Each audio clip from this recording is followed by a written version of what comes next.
What is going on, Crisis Actors? It is episode 1051 of Pop Culture Crisis. My name is Brett. I hope you guys all had a fantastic weekend. I am here with my co-host. Introduce yourself, please. Hello, Crisis Actors. It's Mary. Good to be back. We have started a new week. I'm very excited. How about you? Yeah, sure. No, okay, never mind. Jeez, I wasn't expecting such a weak reception there. Well, you know, it's not that. I have to preserve my energy, otherwise you're all out of gumption by the end of the episode. Yeah, we can't get too excited on a Monday or else we're gonna run out of steam. Exactly. As the week goes on. That's my logic. Yeah, it's all about finding a rhythm and kind of finding a middle ground, because otherwise you're burnt out by the end. They're gonna say like there were no signs. Okay, we have a $20 super chat from Shane H. Wilder. Happy Monday, Brett and Mary. Forbes interviewed Father Mike Schmitz about Bible in a Year reaching 1 billion downloads. Oh, wow. DLs. What would y'all say to Forbes about the success of PCC? Well, as soon Mary, as we get what there, would you tell the FBI when they discover a internet show? I don't know what show you're talking about. Yeah, I would tell the FBI to mind their own business, which is something they're not good at doing. But yeah, what will we say to Forbes inevitably when we reach 1 billion downloads and are the #1 podcast in the world? That's a good question, but I think that the right answer is just going to come to me in the moment, like a moment of divine inspiration. So I don't want to spoil that before it actually happens. You guys can anticipate our Forbes interview, you know, not even that long in the future. It's gonna happen. I'll wait to think about it once we get to 1 billion downloads. So roughly we're gonna end up in the time 100 something or other. We'll hit 1 billion downloads in roughly 2099. Yeah, something like that. Destined for greatness. Yeah, we'll get there, guys. You know, hit the like button on this video. Subscribe to the channel. Guys, Brett is in a bad mood. I'm not in a bad mood. I'm like I said, I'm regulating myself today so that we're even keel. I want to get through this week strong. So hit the like button on this episode and subscribe to the channel if you're new here and you've not subscribed here yet already. Actually, on Saturday, we did a special live movie review segment. Me and Olivia did. We reviewed Mortal Kombat 2. Well, I reviewed Mortal Kombat 2. She didn't want to go see Mortal Kombat 2. Can't blame her. It's not exactly made for the ladies, and at least especially not the ladies that don't play Mortal Kombat. Though from what I heard when I was on with Valiant Renegade and Tom Connors, apparently there was lots of ladies at Mortal Kombat, most likely for Carl Urban. So, you know. Wait, is that the guy who plays Johnny Cage? Oh, okay. Wait, I haven't even seen or heard of this guy before. He's from The Boys. I mean, he's in a lot of things. He was in Dread in 2012, but he's a popular actor. He goes all the way back to Lord of the Rings. What? But he was I guess they were You're obsessing over this guy? Yeah, The Boys. So that's crazy. The point is, we did a review of both Mortal Kombat 2 and The Sheep Detectives, which everybody should go take their families to go see. It was fantastic. You guys know I don't give a lot of across-the-board recommendations, but I think your family will love it. But I did an intro on that episode where I did like the NPR intro to start, and everybody got deeply uncomfortable. So maybe I shouldn't do that. Maybe I should just come forward with all my energy all at once. That's what people want, apparently. Is Carl Urban related to Keith Urban? Wait, I think they're both from Australia. No, Carl Urban, it says New Zealand, which I know is still in the continent. Katie will be pissed if I say that they're the same, I am sure. Katie's in the chat. But man, this Carl Urban guy he's a weird looking guy. He's not bad looking, okay, but he's a little bit off. Like he's a little odd looking. That's okay though. Yeah. Whatever. Well, I mean, my Hear Me Out is like the apple from Apple Jacks, so like I have no room to talk. You should look up the old honeycomb monster that basically did the same thing that the Kool-Aid Man would do. He would go jump through. He looks like a crackhead wolf. Wait, you mean for Monster Energy? They had a honeycomb flavor? No, honeycomb is a cereal. And there's a monster. Oh, wait, no, you've shown me this mascot before. He was him up. Familiar to me. I do remember honeycomb cereal. Whatever happened to that? Still around. I still eat it. No, I still prefer the apple from the Apple Jacks, but before they Flanderized him, he was a hardened criminal back then. There you go. Wasn't as much of a fan of cinnamon. Okay. Guys, like I said, hit the like button on this video, subscribe to the channel if you're new here and you've not subscribed here yet already. If you haven't, after this episode, if you are a PCC channel member on YouTube, you can go and watch that episode we did, the live review of both Mortal Kombat 2 and The Sheep Detectives. It was a lot of fun to do for a Saturday. I'm hoping to do more of those. I want to do it this weekend for In the Gray, which is the new Guy Ritchie movie coming out with Ryan Gosling and Henry Cavill, but it doesn't look like it's playing at my local theater, and I don't know if I want to slum it and have to sit upright in a chair at an AMC, but we'll have to wait and see. It's not worth it. So we'll have to wait and see, but you should go and become a PCC channel member. Then you can go and watch that episode. It was a lot of fun to do that. We're looking to do that more often. So what are we getting into today? First things first, we are going to talk about Mortal Kombat. We're going to talk about video game movies in general because it underperformed at the box office. We'll talk a little bit about what it is about video game movies that are working these days, which aspects of video game movies aren't working, because certainly there does seem to be a divide there. So we'll talk about that. We're also talking about Sydney Sweeney. She is in the news, as she always is, because from what I've understood, Cassie has come out as MAGA, and that's a bad thing over there on the set. He's a maggot. A maggot. Is that how it's pronounced? Maggot? With all caps except the T. I have unironically started using the word Trumpy in casual conversation just to communicate that, like, someone is more into the aesthetic of like being a Trump supporter and like the flags and the merch and all of that stuff than any of the implied values. I think that Sam Levinson and Sydney Sweeney are kind of joining together to rage bait everybody with this season, and it is evidently working based on the responses. Well, we'll talk about that. There's stuff to get into there. Yeah. We're also going to talk about Chelsea Handler. She has been exposed by Shane Gillis. Well, weirdly enough, I mean, she already exposed herself, but Shane Gillis sort of made some jabs at her on the Netflix special roasting Kevin Hart, which is weird because, you know, you'd think he should be roasting Kevin Hart. But yeah, it was related to a certain dinner party that she went to with a certain man whose name rhymes with Schmepstein. Yeah. Okay. We'll get to it. Yeah, we got that. We got a bunch of other stuff. If you're ready to get into it, we can get into it. Are you ready? I think I'm ready. Are you ready? I'm like trying to aim higher than just getting through it. Let's go ahead and let's get through it then, ladies and gentlemen. Here we go. Let's talk about Mortal Kombat. Mortal Kombat 2 came out over the weekend at the box office, and it did not do the numbers a lot of people thought that it was going to do. It opened soft to about $63 million. It did about $40 million domestically. It did about $23 million overseas on a budget of $80 million. That's just the production budget, not including marketing for this movie. So that kind of puts it in this precarious position where you kind of have to go based on a couple of different formulas that you can use here. One is like $80 million to make the movie. You add $40 million in for marketing. That means it has to hit about $240 million if it wants to break even. If you're like me and you don't even like including the marketing budget in there because you know they're all criminals in Hollywood anyways and they move money around left and right, I just go off the production budget. So even if we go on the production budget alone of $80 million and you use the traditional formula of 2.5 times its budget, it's got to make about $200 million if it wants to break even. That isn't helped by the fact that it didn't do as well overseas as they were expecting this movie to do. Did about $23 million.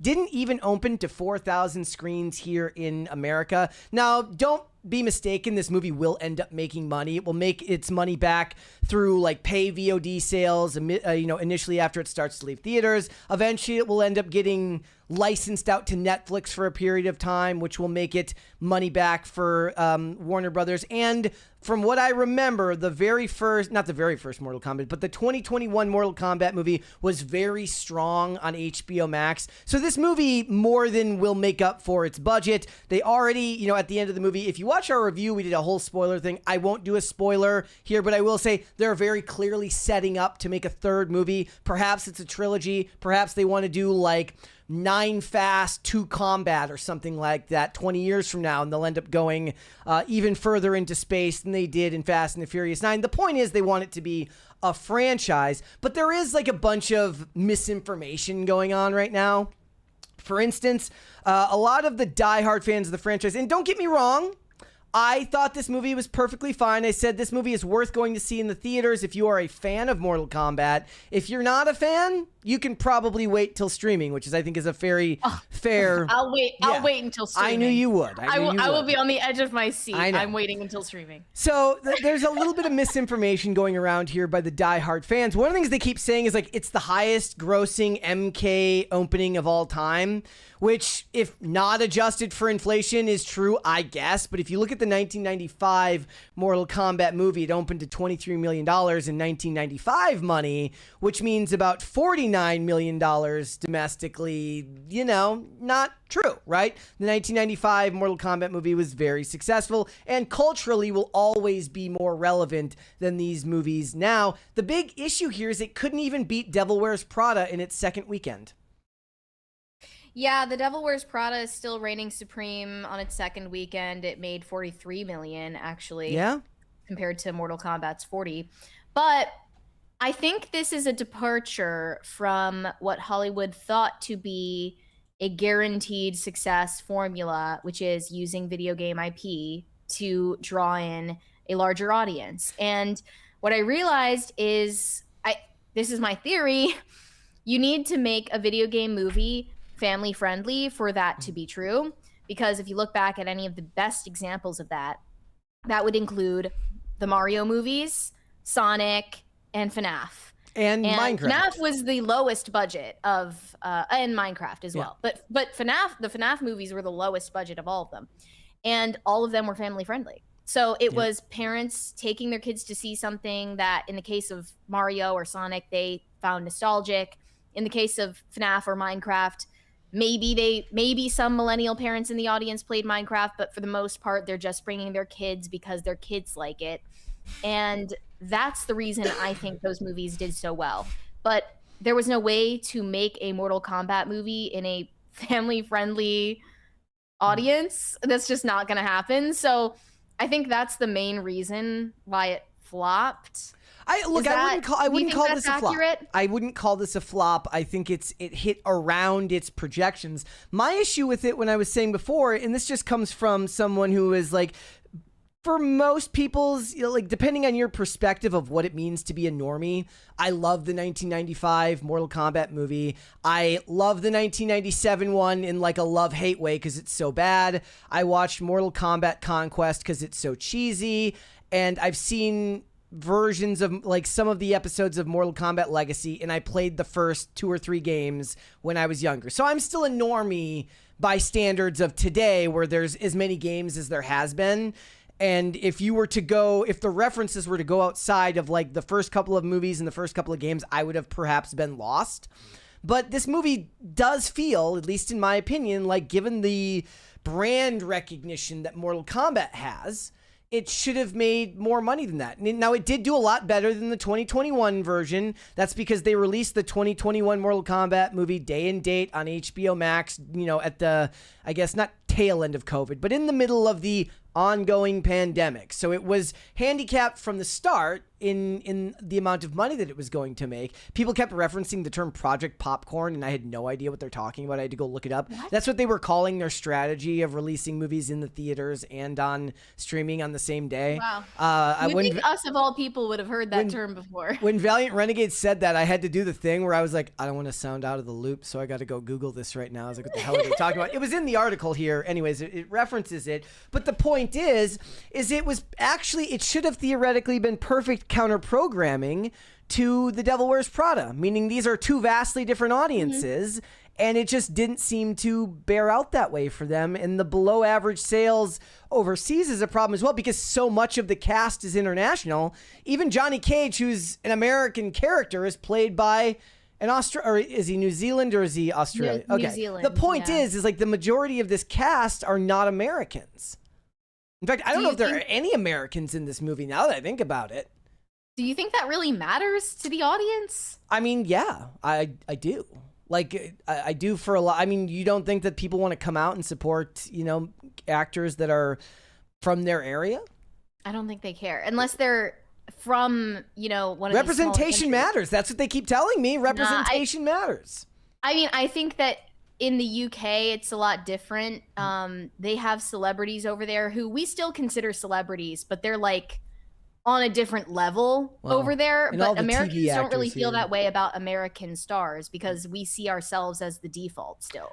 Mortal Kombat as a franchise the size that it is, it felt like it should have opened to better than that. But I also believe that they said basically it opened strong on Friday and then had a soft Saturday, and perhaps it's mediocre word of mouth. And the point I made, because it didn't get a great shake from the critics. I think it was at 65% when we did our review and about 90% from the audience. The 65% from the critics, fine. I actually think that given the fact that it's an aggregator, most of the people that are going to, do the reviews for it that are critics probably didn't play the games or don't care. I said the more concerning thing here is that a 90% from fans isn't actually that strong considering how much fan service was in this movie. I would expect a movie with as much fan service as this one had to be in the high 90s and then going anywhere close to the 80s. When you went out of your way to make a movie for the fans actually signals that it's probably got pretty poor word of mouth.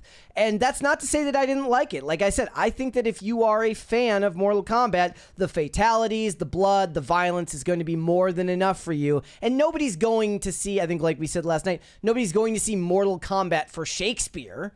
Certainly not.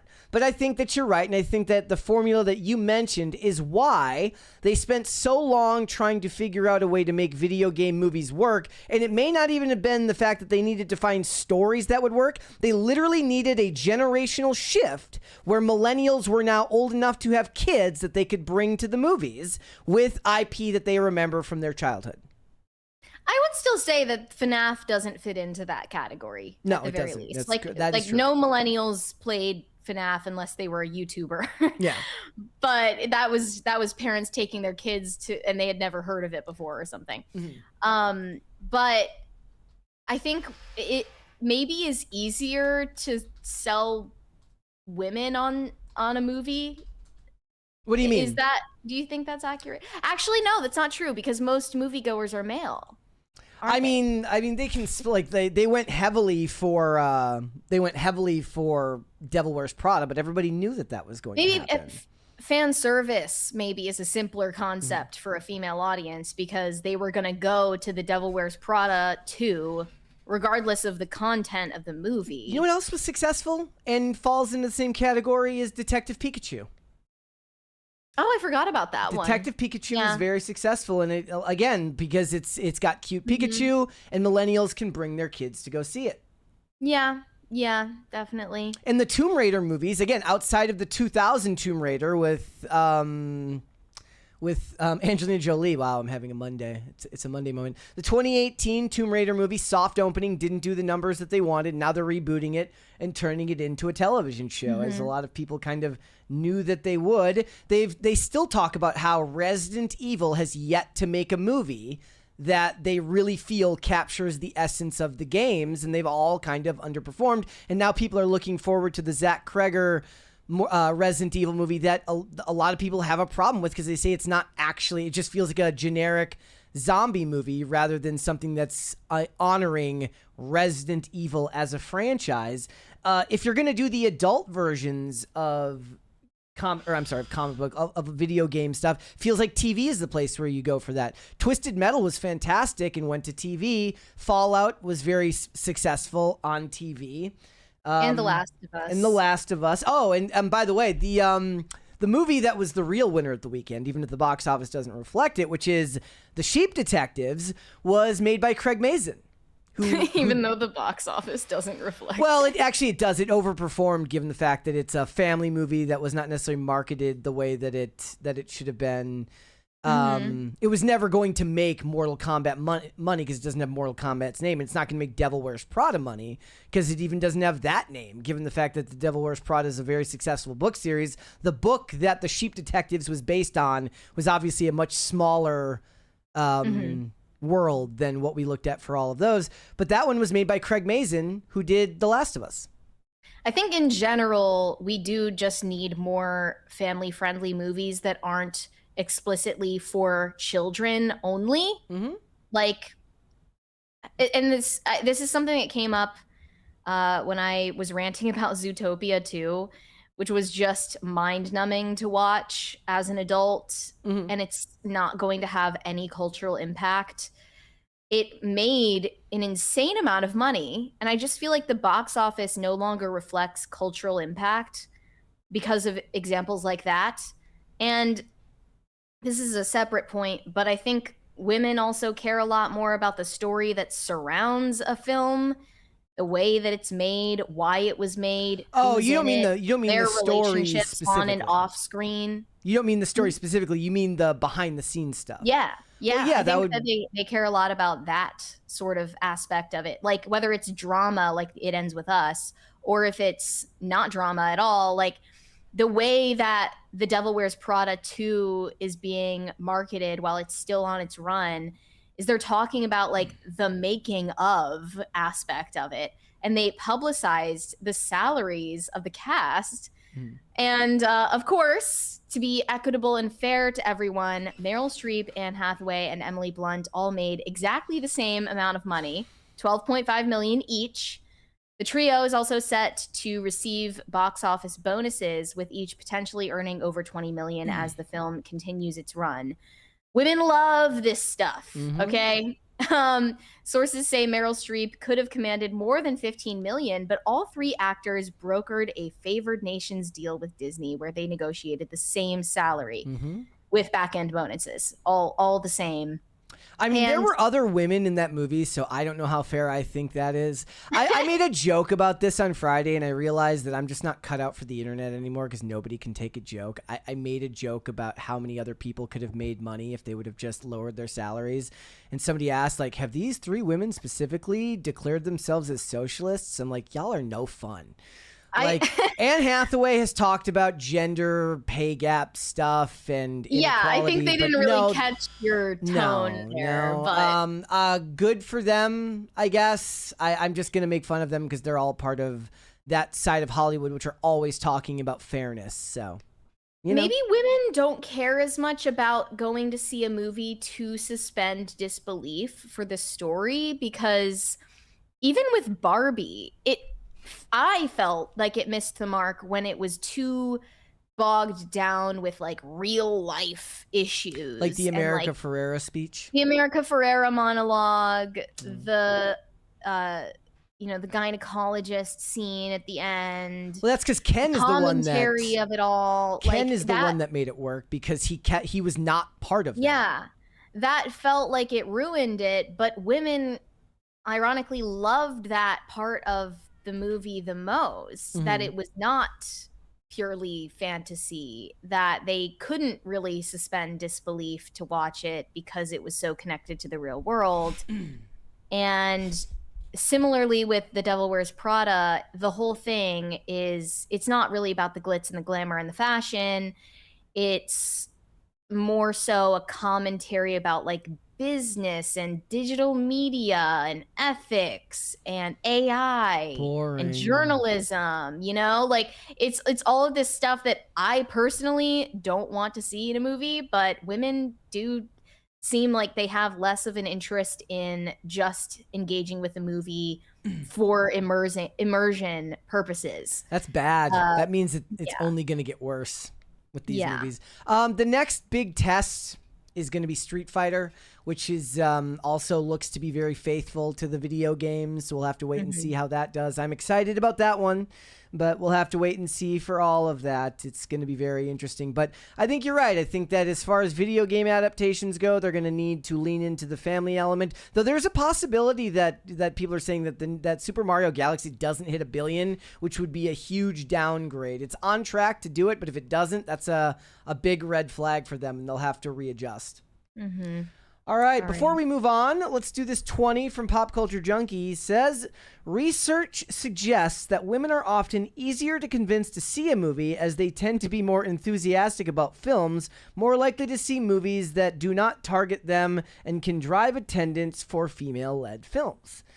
Yeah, that makes sense because the whole point really was that they started trying to make movies for them by making movies that men like with women in them, and then it didn't work. Yeah. Yeah. But you mentioned Borderlands pre-show. I forgot about that. Yeah, Borderlands would have been another example, though I think everybody thought that one was doomed from the beginning in a lot of ways. So, all right, let's move on. There is more stuff to get into today. I'm just going to start by throwing my unpopular opinions out there just right off the bat. People are claiming that the Odyssey movie is going to flop, and they're wrong. It's not going to flop, not even close. And they're preemptively scapegoating Elliot Page for that. Now, we still don't know on an official basis what character Elliot Page is playing in the movie, but the rumor has it that she is going to play Achilles because of all that we've seen from her in the trailer, covered in mud, in the darkness. People are using context clues to guess who is playing who. There have only been a handful of confirmed castings, so that includes Matt Damon, Tom Holland, Anne Hathaway, Lupita Nyong'o, and Zendaya. I believe that's the only list of people who have been confirmed in the cast for who they're playing. Elliot Page is not one of them. That leads me to believe she's not even going to be on screen that much, but it's still distracting nonetheless. And IGN published this piece that is causing more rumors to circulate. The Odyssey cast and characters, who's who in the Christopher Nolan film. So it's coming out in July, and they are breaking down the trailer to guess at who's playing who. Matt Damon stars as Odysseus. Then we've got Tom Holland as Telemachus. John Bernthal as King Menelaus. Charlize Theron, Calypso. And they also mentioned the dog. Who cares? And then there are actors that we still don't know who they're playing, and that includes Elliot Page as Achilles, ? Lupita Nyong'o as Helen of Troy, ? And then the rest of them are still like unconfirmed. And there are tons of people who are getting like performatively outraged about the Elliot Page casting without really getting to the heart of the issue. The reason why Elliot Page shouldn't be in this movie is because you cannot distract yourself from the fact that this is a woman who believes that she is a man. That is the problem. It's kind of something people are using to claim that the movie is going to perform badly. And they're preemptively saying like Christopher Nolan is delusional, we're boycotting, blah, blah, blah. That's not going to happen. Like it's going to be a smash regardless, because he is a director with a dedicated fan base who is going to see anything that he puts out there. Doesn't really matter. He kind of has like carte blanche to do whatever he wants. But here were some of the responses. You want me to believe this malnourished freak is supposed to be Achilles, the Greek and Roman embodiment of masculine human perfection? F off, Christopher Nolan. F right off. Kevin Sorbo said, you could have paid me to tank this movie and I wouldn't have thought of this. He's also referring to the Lupita Nyong'o. But the Lupita Nyong'o thing, again, still not confirmed. I wouldn't be surprised, but it's just something people are running with. You might say casting a 5'1", 105-pound girl pretending to be a boy as one of the mightiest warriors in Greek lore is going to be this film's Achilles heel. Yeah. I would say Anne Hathaway, since she's a much more prominent character in the movie, having her motionless Botox face is a bigger problem than Elliot Page staying on screen for like 30 seconds maximum. That's more distracting than anything. it's giving us Uncanny Valley vibes on both counts, but Anne Hathaway is going to have much more screen time. Robbie Starbuck said, if Elliot Page is playing Achilles, this will be the biggest bomb of Christopher Nolan's career. Memed to death before it ever comes out. You can't go from Brad Pitt as Achilles to a confused woman and expect an audience to take it seriously. But it's going to sell out. Like, say what you want, but this movie is going to sell out. Correct. I've already tried to get tickets, and they're all sold out months ahead of time. They sold out in the winter. That's how far ahead people are going to see this movie, and it's because people follow directors now. It's not really so anymore. More so than actors. We've had that discussion here before, that nowadays a director is oftentimes more bankable than an actual actor is. And Christopher Nolan, for the most part, he is very good at building immersive worlds. And for the most part, people will get lost in the story and the characters won't end up bothering them as much as they would. Also, it's more a test to see who's as terminally online as we kind of have to be to do this job, right? Like, does Joe Schmo 32 care if Elliot Page is in this movie? They might not even know that Elliot Page was Ellen Page at one point. Inception was a long time ago. So was Juno. They probably didn't watch The Umbrella Academy. No. But here's what the IGN article had to say about it. We know Elliot Page is in the Odyssey, and the trailer might have given away who the actor is playing. Achilles, the tragic hero from the Iliad, who Odysseus encounters in the underworld as a ghost, as well as Agamemnon. While this isn't confirmed yet to be the character Page is playing, it seems like a good bet. And I guess it does kind of look plausible based on what we saw in the trailer, but it was like a split second, blink and you miss it sort of thing. I think that they're probably just going to leave that up to the imagination until the movie is out. We're not going to find much more about it. Do we know how long the movie is? I swear I heard at some point that said it was over 3 hours, but I don't remember. Oh, I'm sure it's going to be, insanely long. Why wouldn't a Greek epic be over 3 hours? Right. There's a lot to cover, obviously, but he's not going to do like a trilogy. There are other reasons as well why people have less faith in this adaptation than they otherwise would. And one of them is this claim that Christopher Nolan relied on a 2017 translation of the Odyssey as his source for the script. They wrote this on Reddit. Christopher Nolan chose Emily Wilson's 2017 translation of the Odyssey as the sole source for his upcoming film, a version that critics called radical for stripping away traditional embellishments in favor of modern language. Thank you.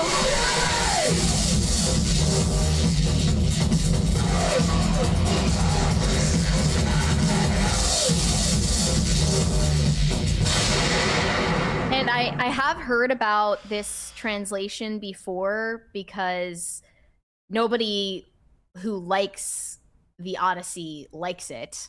And I was assigned to read the Odyssey, I think at least twice in my schooling, and it was not with the 2017 translation. But it includes words like daddy, playtime, and then phrasing, playtime is over, pep talk, and tote bag.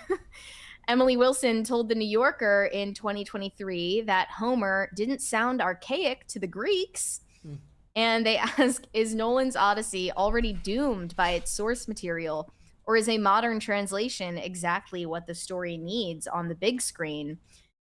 There is no need to modernize the language, and I do think that, like, at least having them perform it in English is a valid choice, as to not alienate a Western audience, but people were talking about accents as well. Like, there doesn't seem to be any attempt to give the accents any type of like consistency throughout.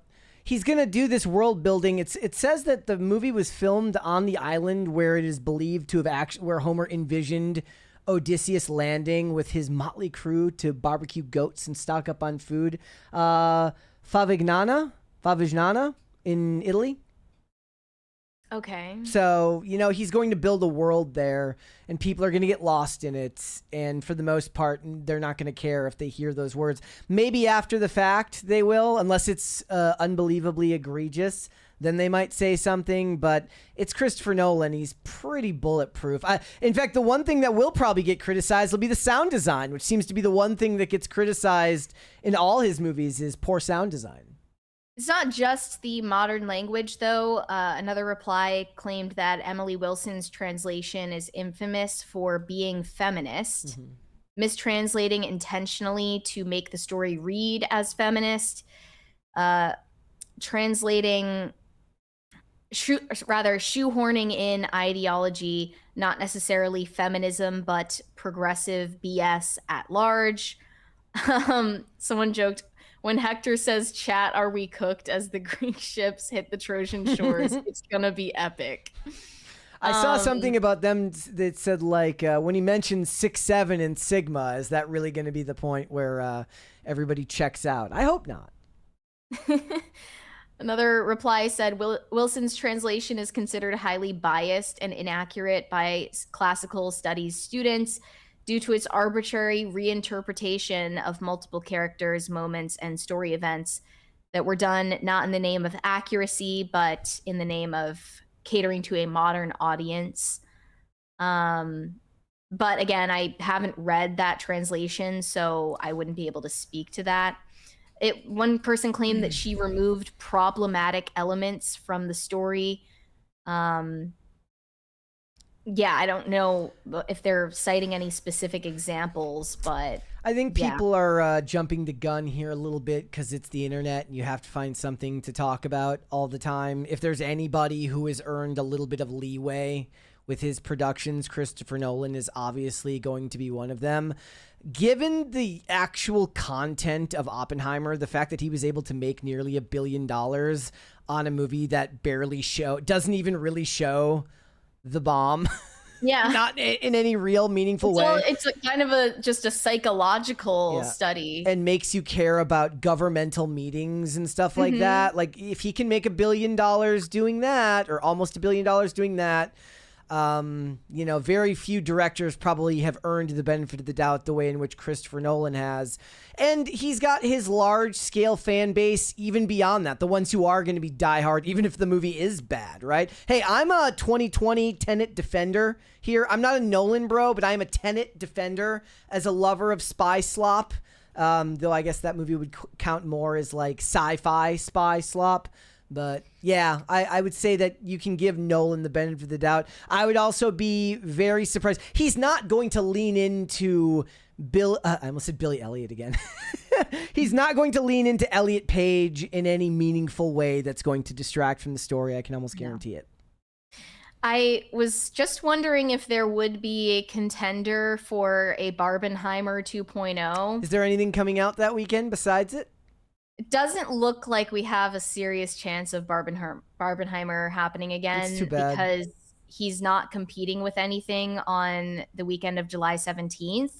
But the live action Moana movie is coming out the week prior. So like maybe Moana-see. Your microphone cut out there. Like, wait. Your microphone cut out. You can bring it right back there.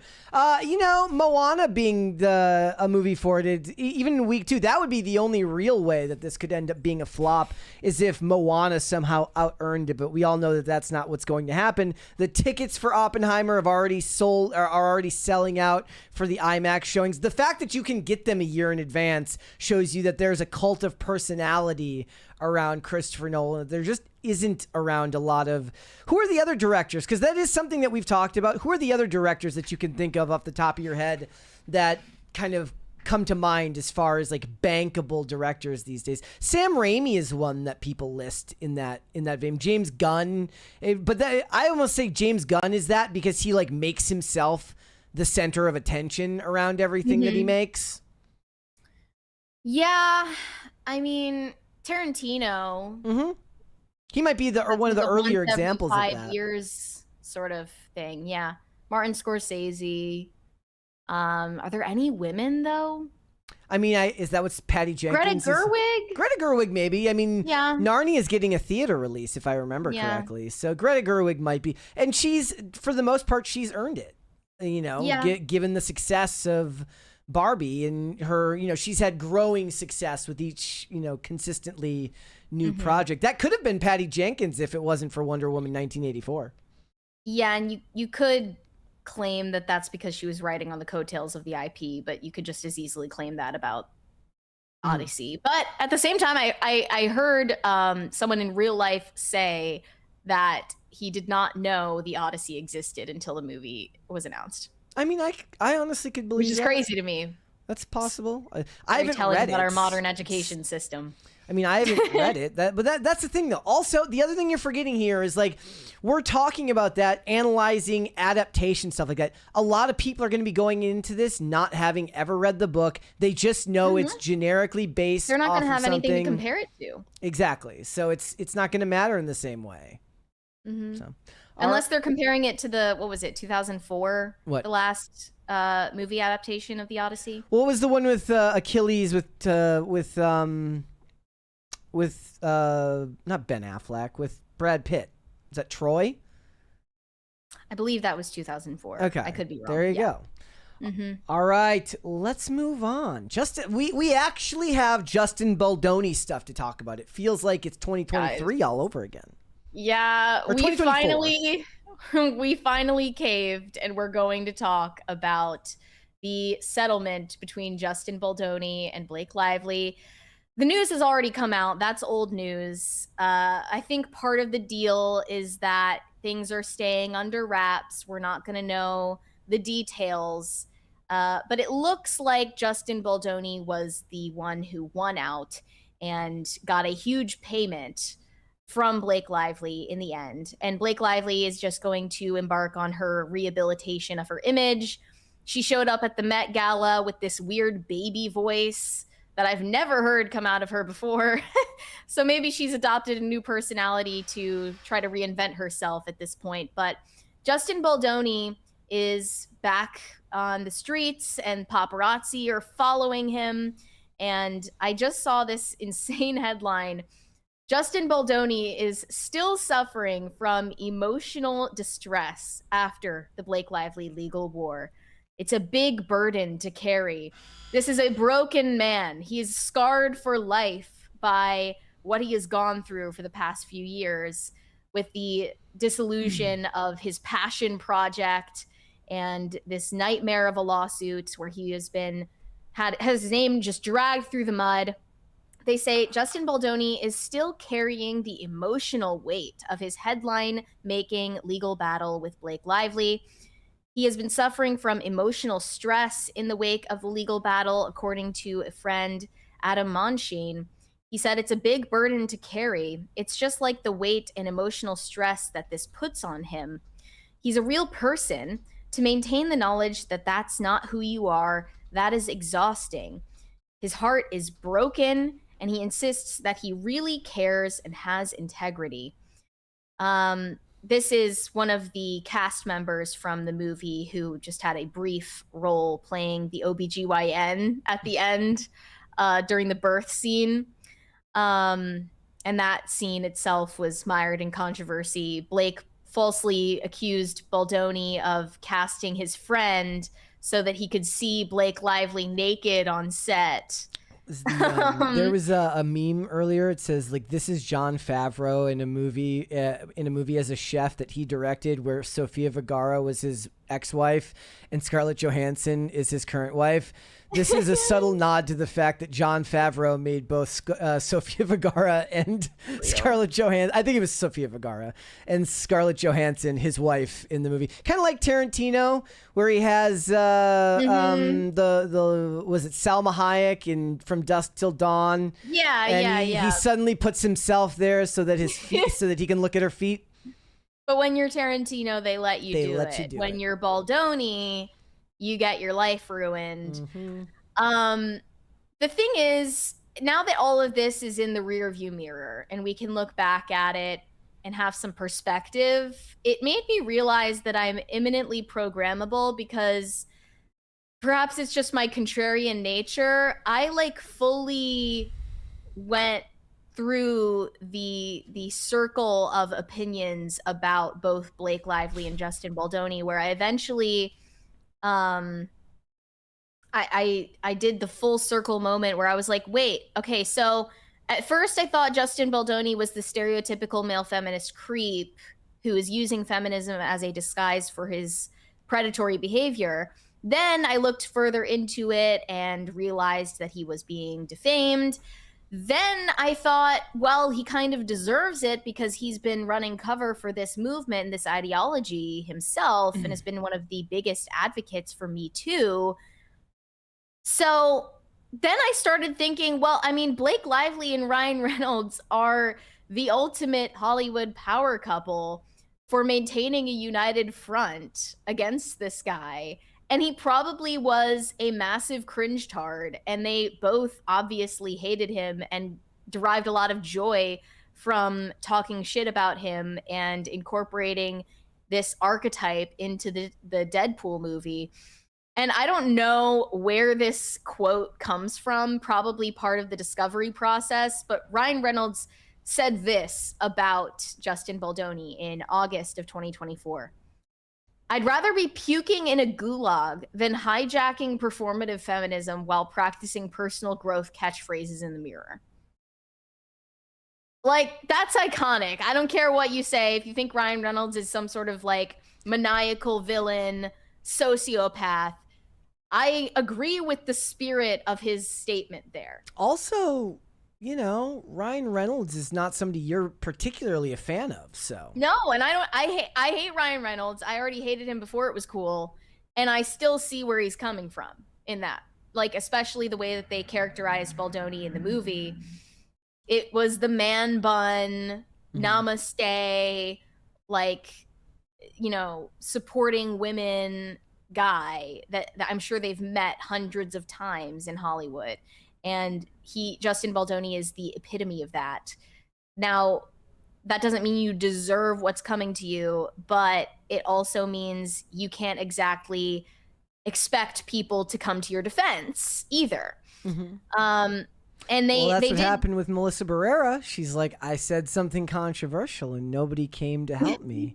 Shocking. I'm shocked. Exactly, yeah. They did run the gamut of mind games, though, on Justin Baldoni throughout this whole process. I was surprised to have never heard about this tidbit, but Justin Baldoni confessed to Blake Lively when they were friends that he had a massive crush on Britney Spears growing up. This was his very first celebrity crush as a teen.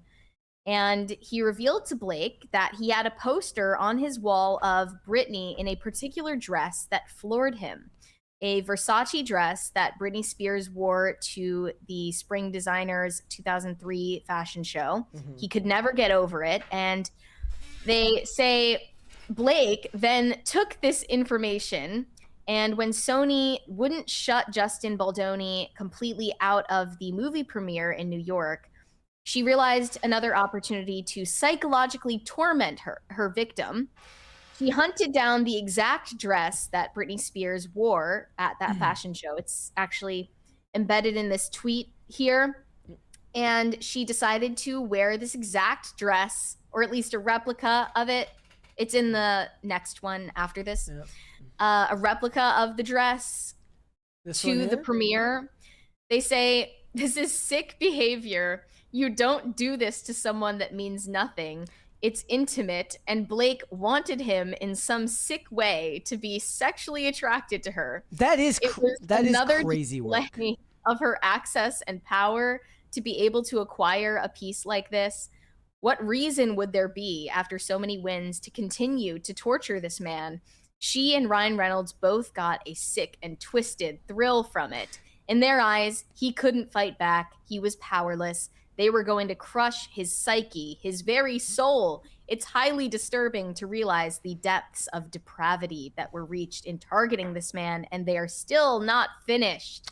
There is, I can't imagine him So if you don't know, Justin Baldoni is married to an actress named Emily. It was Emily Foxler. Now, obviously, Emily Baldoni, who was a fairly successful television actress. She did a lot of guest spots on a lot of stuff. Can you imagine him having to like go and explain this to her? Like, yeah, I was oversharing one day with with my co-star / directorial subject.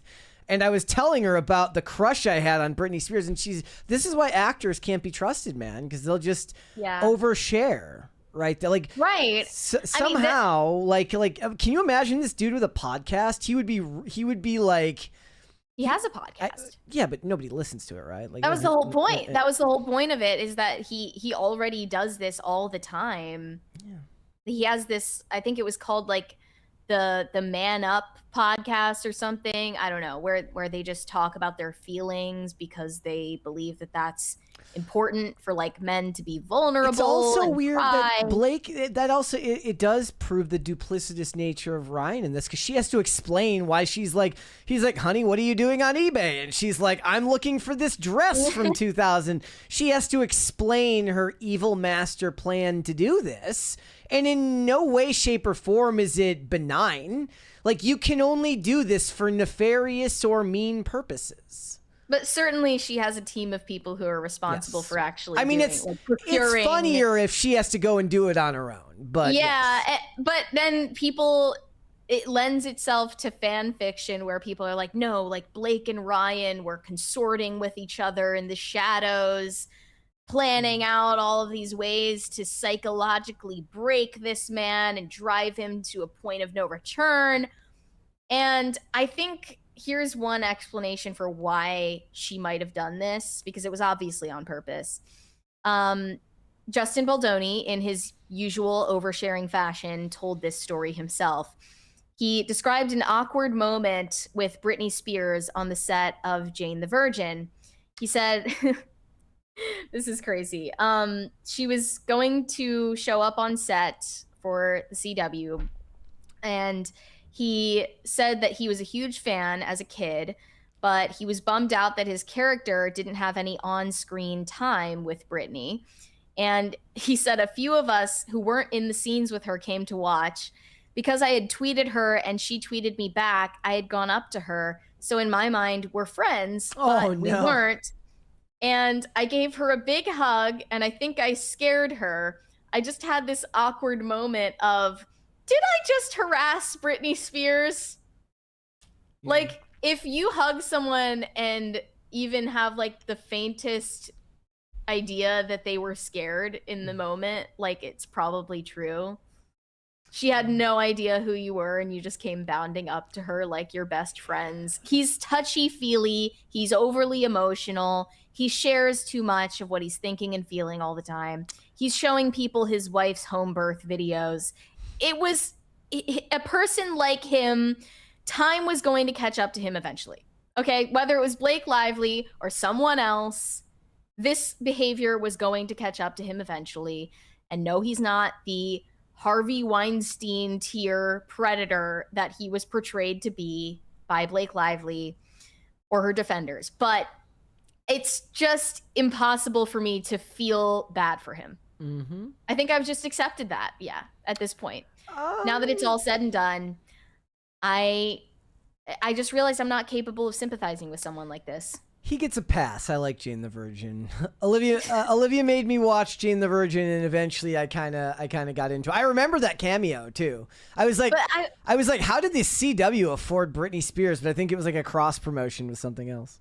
This whole time I was just wondering, like, is this ever going to result in some kind of reflection or introspection on his part, where he realizes that the ideology he was promoting is the reason he met his own ruin?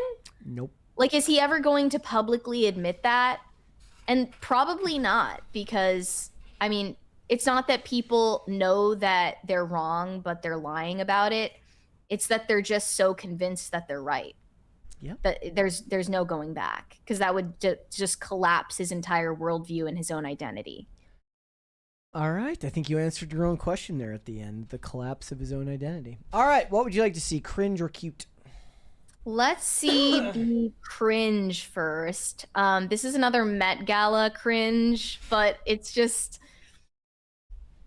It might be even worse than the last one where Gigi Hadid couldn't answer a question, because this interviewer just needs to understand that it's not like you're not the one getting interviewed. Okay, here we go. Today was honestly hoping that I could meet the moment and catch somebody's eye contact. So many people, when they come here on the carpet, it's take, take, take. But my goal was to give back. Because I feel like your talent gives us. So I just wanted to deserve to be poured into as well. Thank you. So What the fuck are they talking about? It's all about giving into everybody. thank you, Rihanna. You deserve to be poured into, and you're beautiful. You're a black journalist, and I respect you, and I love you for this. Thank you, And by the way, your outfit is fire. Love you, Rihanna. Okay. All right. I mean, that wasn't as cringe as some of the stuff you've sent to me. It was just a bunch of women patting themselves on the back. It's just a day that I ends thought in it was Y. pretty cringe. It was pretty cringe. You know, I mean, it was not nearly as bad as that Gigi Hadid or whoever that was, the last one. The last one you did was really bad. Yeah. Now that I think about it, the Gigi one was worse. But what do you mean you go to interview people on red carpets and they don't pay enough attention to you? Like, that's insane. Well, the thing is because every day we do the show, we have to make sure to pour a certain amount into our work, because if we don't pour a certain amount into our work, then we're just going to take, but instead we have to learn how to give. And you're a black journalist, so thank you. Right. Okay, Slay. let's do cute of the day. This one's from Broody Gambit, who is he's a Rumble ranter. I hope he's watching today. He says, here's a picture of my old cat, Kalani, Callie for short. She has been my shadow for 15 years. What a distinguished gentlewoman. Aww. That's so cute. It's got the arms crossed and everything. She looks so happy and polite. Very polite.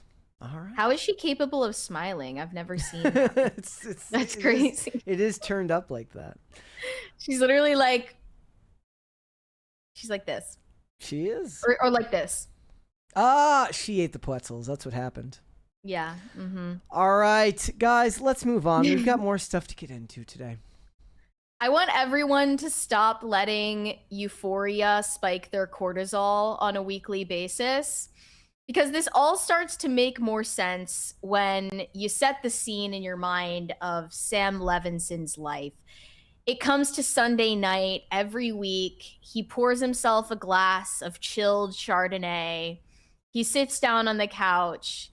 He opens up his phone and he doom scrolls live reactions to the new Euphoria episode. And he's loving every second of it. This is by his own admission, by the way. He revealed that he does, in fact, read live reactions to the season 3 episodes every Sunday night when they premiere. And he just gets a kick out of rage baiting people. That's what I've realized. And I think he is in cahoots with Sydney Sweeney to do exactly that. They know what they're doing. They are poking at and provoking people's political biases, their anxieties related to sex and taboos. And they're not really doing a deep character study on any of the cast members in this show. They're not really saying much of value about relevant societal issues, like how far sex work is encroaching into common life.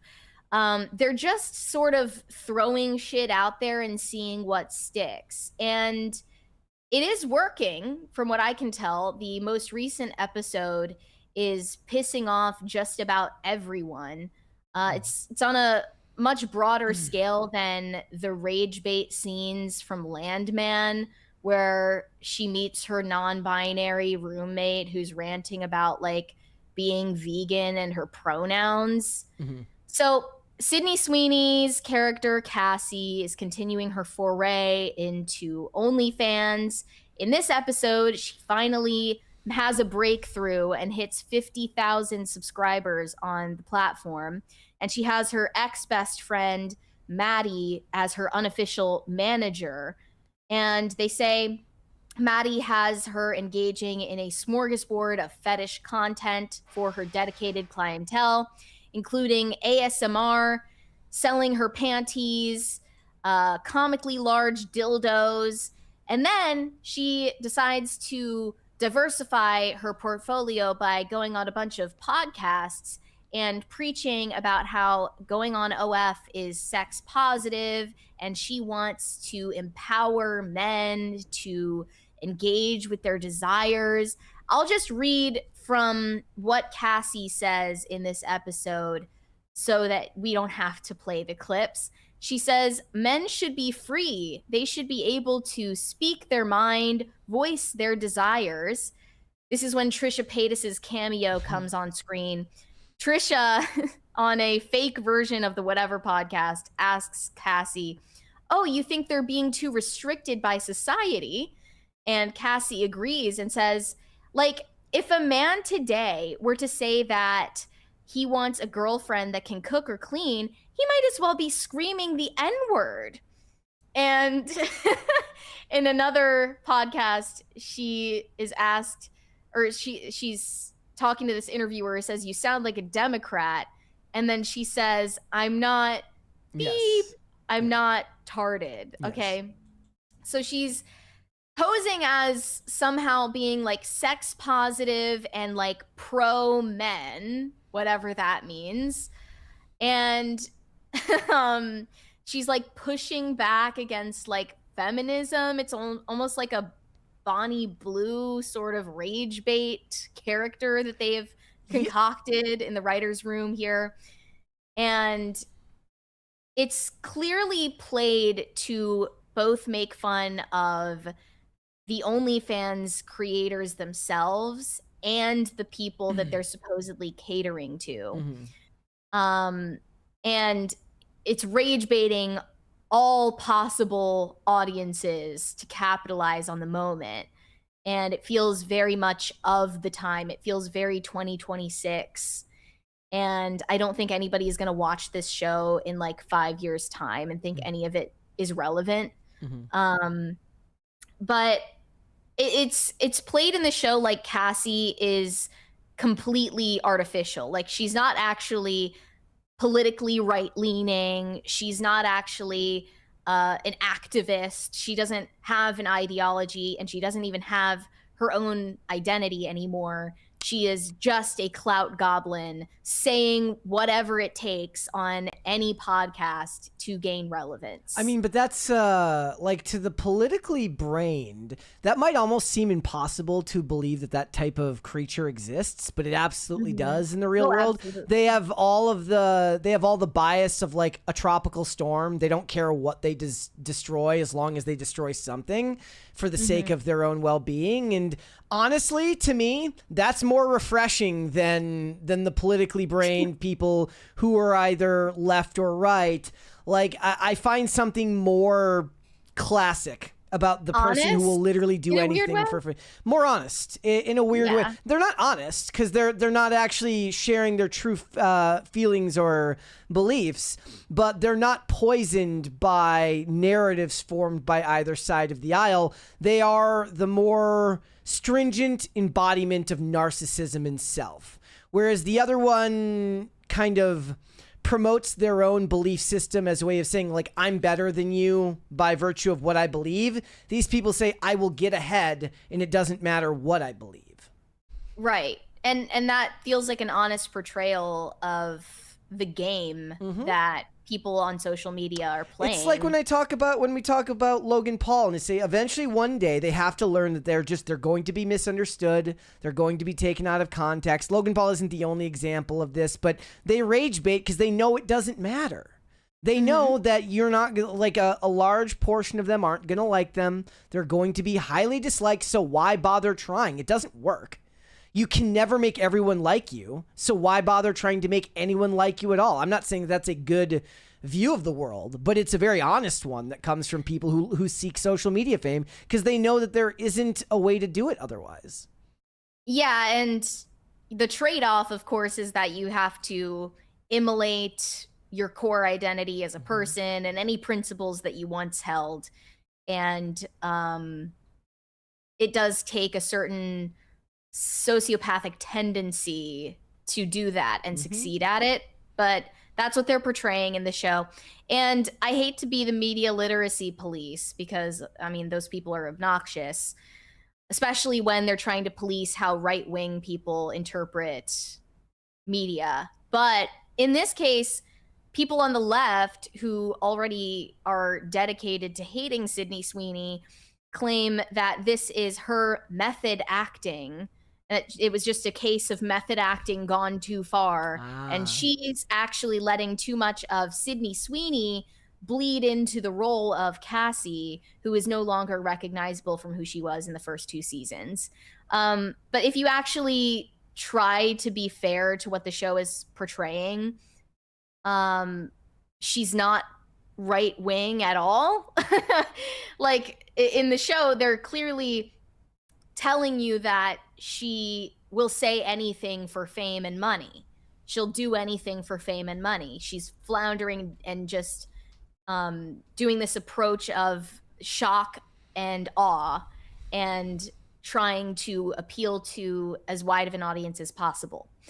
And with this season, they're kind of using it to play both sides. So people on the right are going to be scandalized and offended, myself included, by the scenes where she is cosplaying as a baby or including themes of bestiality in her content, because I don't think that that should be, on mainstream television. But by the same token, people on the right are going to circulate these clips of Cassie saying that Democrats are stupid and think that it's an own. But then at the same time, the left, they are going to like it because they like degeneracy anyway. They like these themes in their television shows anyway. And they're going to be offended when it comes to what they feel is an unfair portrayal of sex workers and sex work on TV. So it's a way to offend and appeal to as many people as possible. Kind of feels like they knew that season 3 might be the end, so let's just drop a nuclear bomb on all of it and offend everybody in a way. A way more honest than the way they're talking about how Scary Movie 6 is going to offend everybody while making pronoun jokes, which is offensive to exactly 0% of the population in 2026. And they also have Nate, Cassie's husband, now in the show going full cuck, where he's basically become her unofficial manager as well, and he's telling her to hook up with famous people for views. And she's on a phone call with him where he tells her, you should make a video with this guy Brandon, that's gonna make a lot of money. And she's like, well, wouldn't that make you jealous? And he said, I'm a businessman. Brandon has 30 million followers, and he's becoming her manager instead of her husband. And doesn't care at all that, his wife is out there showing everything to the internet, when he did at first have his reservations about that. It's kind of weird how they said that too much of her is coming out, because she's kind of a cipher. That's kind of the point we've made before, is that Sydney Sweeney has been, other than other people exposing that she's apparently a Republican, and giving her interview where she gave some answers that they didn't like, she's mostly somebody that people kind of overanalyze. I don't know how much of her could actually come out in the character, because we don't know really a whole lot about who she is. She's eminently easy to just kind of draw your own conclusions. What do I always say? A Rorschach test. If you liked her beforehand, then I guess you'll like what she makes. If you disliked her beforehand, it's just going to reinforce your already you know, your hatred, the hatred that you already have for her. So I don't know how that could be exposed when it's not like she comes out and gives interviews about how Ted Cruz is a great guy and she thinks Marco Rubio memes are funny. Like, none of that is true. Like, she's not doing that. So it's kind of cope on their part. Yeah. Variety published this piece interviewing several OnlyFans creators about their feelings on this new season. They feel disrespected and misrepresented by the portrayal of OnlyFans in the show. They say this has rankled real-life OF creators who find themselves already subject to enough mockery and scorn due to their line of work. One named Sydney Leathers, an OnlyFans creator since 2017, tells Variety, "There's just a lot that's ridiculous and cartoonish about it. There is so much that they have her doing that is not even allowed on OnlyFans, and that alone is infuriating. The age play stuff where she's dressed as a baby in a diaper, for example, credit card processors have very strict rules that you have to abide by, and the rules are getting stricter all the time." And they did confirm that that is against TOS on the platform, whether or not it's fictional. It's also interesting. You said they used the real name for the platform on the show. Like, I'm surprised they didn't. Like, if you watch most TV shows, they come up with fake names for social media platforms. Right. Right. I'm surprised. Like, I guess not it's like fans only. Like, is OnlyFans gonna sue and be like, you're giving us a bad name? Probably not. Yeah, I doubt it. Any exposure is good exposure for them, I think. But they said that in the TOS, illegal activity, including actual claimed or role played, exploitation, abuse, or harm of individuals under 18, incest, bestiality, necrophilia, SA, any content or conduct that promotes terrorism, all of that falls under what they prohibit on the platform. Maitland Ward also gave an interview to Variety. She's now one of the top earners on OF. Prior, she was, of course, on Boy Meets World, but she said she found the baby costume particularly damaging to the already skewed perception of real-life OF workers. In the climate we're in, that they dressed her up as a baby to make pornographic OF content was beyond troubling, and again serves to perpetuate stereotypes that sex workers have no moral compass and that they'll do anything for money. And there's always this untrue stigma that somehow sex work is synonymous with trafficking and abuse. And they just said, let's make a joke of it. That's so funny. Well, I'm not laughing. And they did make mention of Sam Levinson's comments on Cassie's part in this season. He doesn't say much of anything. He's talking about the cinematography and the lighting and the feeling because he's an art guy. He's not thinking about how people interpret stuff. It's all his own solipsistic creative vision. But they were even more offended by his defense of his show, saying that speaks volumes about why this storyline is being represented in the way that it is. It's not being taken seriously. It reminds me of when I pranced around in lingerie on Boy Meets World. It's just the guys in the writer's room coming up with their fantasies. To take someone so traditionally beautiful with the big boobs and dress her up as a dog and a baby is really bizarre, but at the same time, so expected in Hollywood. I just don't think that anyone on OF is in a position to morally grandstand as if they're so much better than Hollywood, when we can demonstrate with like factual cases that OnlyFans creators do stuff like this and worse all the time. Bonnie Blue is just probably the most visible example of that. But I mean, the amount of horror stories that we've even just covered on this channel are probably, even darker than what they are portraying in the show with what Cassie is doing. Things that actually involve exploitation of minors, identity theft and blackmail and murder. It goes down the list. None of that would really be able to be played for laughs, but they're using the most cartoonish depiction of it because, first of all, this is for entertainment value, not to do PR for OnlyFans creators. And second of all, because that is the reality. That is the seedy nature of sex work, whether or not you do it on the streets or in your own home. You're debasing yourself. And even Sam Levinson, as debauched as he is, can see that.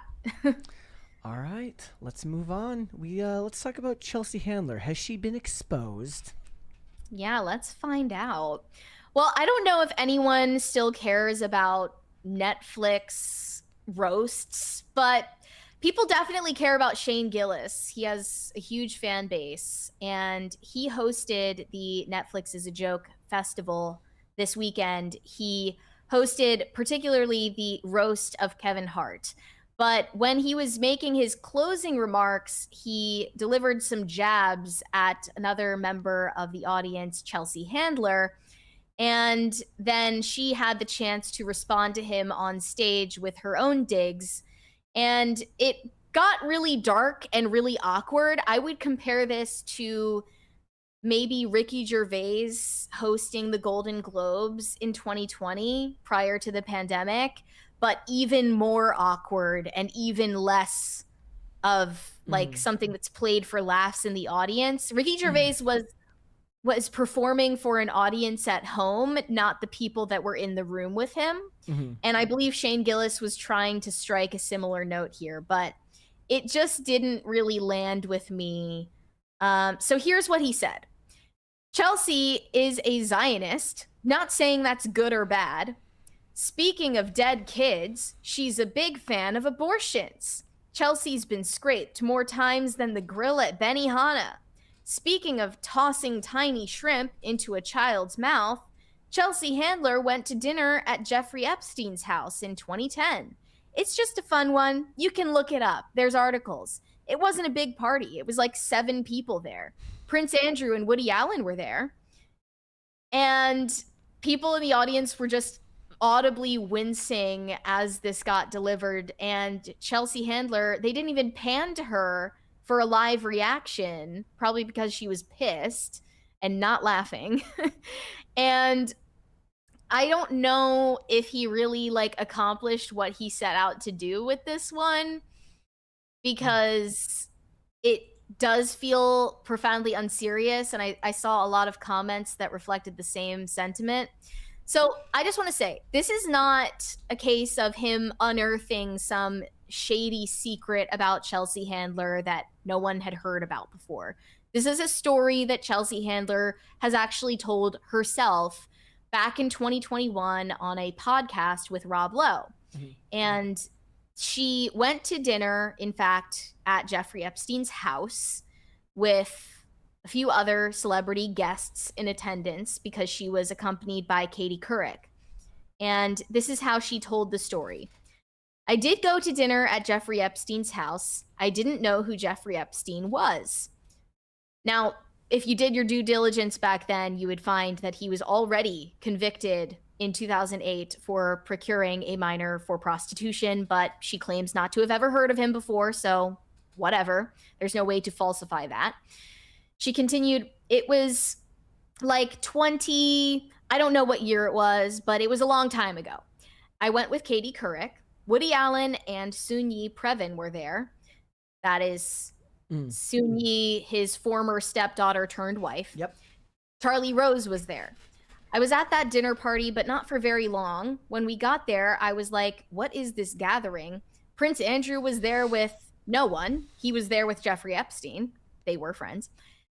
And we had dinner. It was so awkward and so weird. I was like, what are we doing here? And then I asked Woody Allen how he and Soon-Yi met. And that was when I left. And she said at that point of the night, I was like, this is such a ridiculous party. Who are these people? I really was curious. I had forgotten for a moment. So I asked them what I would ask any other couple. But it came out of my mouth and I knew it was too late. And he loved it. And Soon-Yi, I don't think she heard.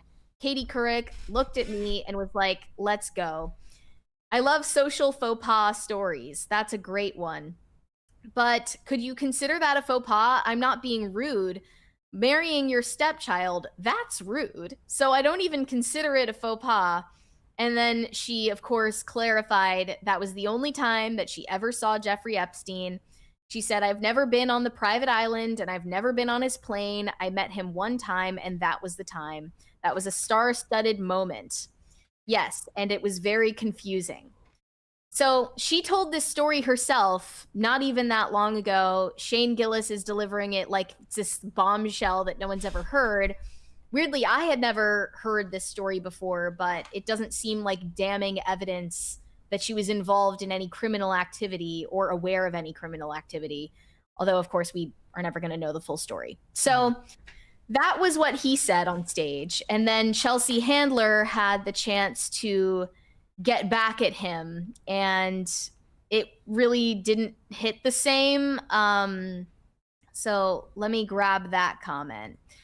She said, Shane, just so you know, Judaism and Zionism are two different things, kind of like how Chinatown and Koreatown are two different things, but your favorite slur works in both places.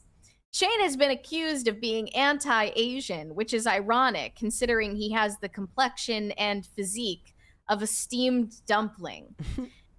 And that did earn some laughs, including from Shane Gillis. It was just odd that there was such an asymmetrical reaction to both of them.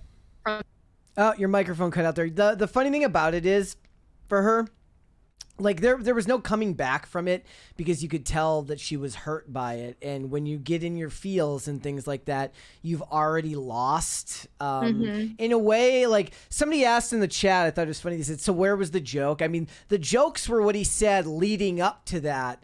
And then after that, it's more of a statement than a joke. And it's used to bring out maximum controversy while the jokes are actually fairly tame in the first part of what he was saying. So there was no way she was coming back from that. She was always going to appear bothered.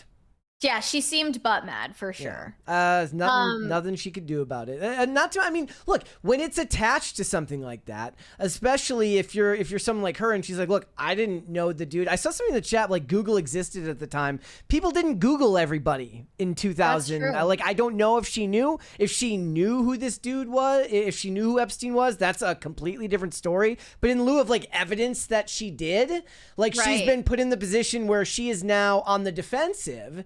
And when you're on the defensive, it doesn't work the same. You're not going to hit the same results. Tons of people casually, passively associated with Ghislaine Maxwell and Epstein. It doesn't mean that they were aware or involved in any of his criminal activity. And it's almost impossible to prove otherwise. What were you saying? What were you saying before your mic cut out? Like you got cut off there. Like, what were you saying? Oh, well, I noticed some people who normally really like Shane Gillis didn't interpret this positively for him. They thought that this was an unflattering setting for him because look at where they are. They're in this glamorous event. They're on the red carpet together. They're all, in their nice clothes for a broadcast. They're all getting paid. And they're being paid to appear as though they're in opposition to each other, that they're pitted against each other, when in reality, it's it's like what we always see repeated, like they all go to the same parties. So this comment that I saw claimed, I'm tired of people falling for this BS clown show. He was paid to say that. They're all in on it, and they're laughing in our faces, telling you, yeah, we're all doing this, and there's nothing you can do about it. That's how it comes off to people in the audience at home, I think. But he was performing for their approval. Obviously, people in the room weren't laughing. And at the same time, you must keep in mind his performance, his script had to be pre-approved by Netflix. So it feels profoundly uninteresting when it's approved by the establishment that's platforming you and paying you. This is why I said that, just my personal opinion, because I know a lot of people liked it, the Scary Movie 6 trailer just doesn't land for me, because like it's one thing if you make a movie and it's funny. It's another thing to make a movie that's mass-produced media by a humongous company and say, we're going to break all the rules. No, you're not. You can still make funny movies. That's not to say that you can't be funny. It's to say that to pretend as if you're going to be transgressive in the year 2026 when everything's bought up by, we're getting less and less companies exist. Like it's a small set of a few conglomerates that own everything. You're not transgressive. You needed to get approval on all of this stuff to get made. Nobody buys that it's transgressive anymore. You can still be funny, but you cannot trick people into thinking that you're some type of maverick these days. Right. It's like, I mean, it was technically in name only a roast of Kevin Hart. Mm-hmm. And they regained their focus, but there were remarks from The Rock, there were remarks from Tom Brady. None of it is funny, or at least transgressive, as you put it, because they're all invited to the same party. They're all friends behind the scenes. That's how this works. You have to be rubbing shoulders with people that, on screen you supposedly dislike or don't respect. What was the story? Somebody was telling a story. Oh, what was it? They said like there was like a roast of Donald Trump, and like I guess like when they did it, I don't remember who it was, like they said stuff to Trump. Trump reacted like he was like unhappy with it, and then when they went backstage, Trump like went up to that person and was like, that was great. Because none of it's real. It's all fake. It's all fake. Mm-hmm. I forget who it was. Somebody might know what I'm talking about. But they were like, yeah, they really like leaned into Trump, and Trump played it up like he was really upset about it or something. And then when they got backstage, he basically gave them the cosign. Like, great work. That was great television. Mm-hmm. I remember people saying similar stuff. I think sometime last year there was a Christmas party, I believe, hosted by Tucker Carlson, and he invited Candace Owens at the time, but also a lot of people who publicly at least were, standing in opposition to Candace Owens in Turning Point. Like there were Turning Point people at that party, and Candace Owens was also at that party. And then this guy, comments on it after the fact saying, well, I saw that they were all talking like everything's normal and they're all friends. Like these people are all invited to the same parties. They're all pretending to disagree with each other online, and they're all pretending to hate each other for the show. It's like pro wrestling. And that is true to a degree. Like obviously nobody's going to come up to someone they had beef with online and like drop kick them if they go to the same party. But it's definitely true when you are on an official broadcast for Netflix and getting paid as a presenter on a panel of people who are other celebrities in your industry. And you're not actually allowed to say anything transgressive for that exact reason. It was Whitney Cummings. Whitney Cummings says that it was the 2011 Comedy Central roast of Donald Trump. She recalled that after the roast, Trump pulled her close and remarked, "That was great television." It was that reminds me of Nikki Glaser. Like so she was like, I think it was when she was hosting was it the Golden Globes? What was it before? I think it was the Golden Globes. And she made this joke about Leonardo DiCaprio and how he only dates women under 25. Easy. I mean, that's like low-hanging fruit at this point. But she, went further on it and joked that the only reason people make fun of him for his dating life is because they don't know anything else about him because he's so secretive. And she was like, the last thing we learned about you is that your favorite dinner is pasta, and more pasta. Like from some teen, Tiger Beat interview that he did in the 90s or whatever. And Leo responded to it in kind by sending her a care package with a bunch of artisanal pasta. How nice of him.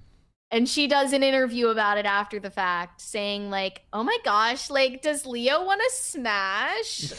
Like, I can't stand any of these people. And even if they pretend like they have beef or they're willing to, you know, make some jabs at each other, at the end of the day, they're in league with one another. So that's why I think it kind of felt hollow. It always and on top feels of that, hollow. accusing someone of being a Zionist, meaning being pro-Israel, honestly just doesn't hit the same as accusing them of being a human trafficker.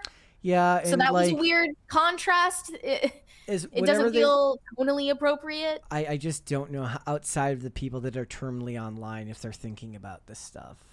All he was saying about that is because Chelsea Handler is Jewish herself. She's like a Reform Jew. She's not like religiously practicing, but she did some skit content with this pro-Israel activist named Noah Tishby, who I'm not familiar with, but that's why they were calling her a Zionist. It's the lady. I don't, who cares? She was like she would show up in shows that I watched, and then after that she just kind of became like, I think she lives in Israel and does just stuff for like Israel State TV and stuff like that. Okay, that's kind of weird. But like, again, it's like saying that someone is a Zionist and then immediately pivoting to calling them, I mean, essentially like saying that they're abusing kids is a little bit weird. Maybe they were gonna have Dave Smith on, and he couldn't make it there, so Shane Gillis just did Dave Smith's jokes. I highly doubt that they would have invited Dave Smith. I don't think so. All right, let's move on. We've got more stuff to get into. Gen Z kids in the UK, they're not going to the pubs. They're not grabbing a pint. Yeah, you know, as a Zoomer myself, it's really sad to see that Gen Z is too busy wallowing in their own misery to realize that alcohol could solve all of their problems. I'm kidding, obviously. We do not condone that here.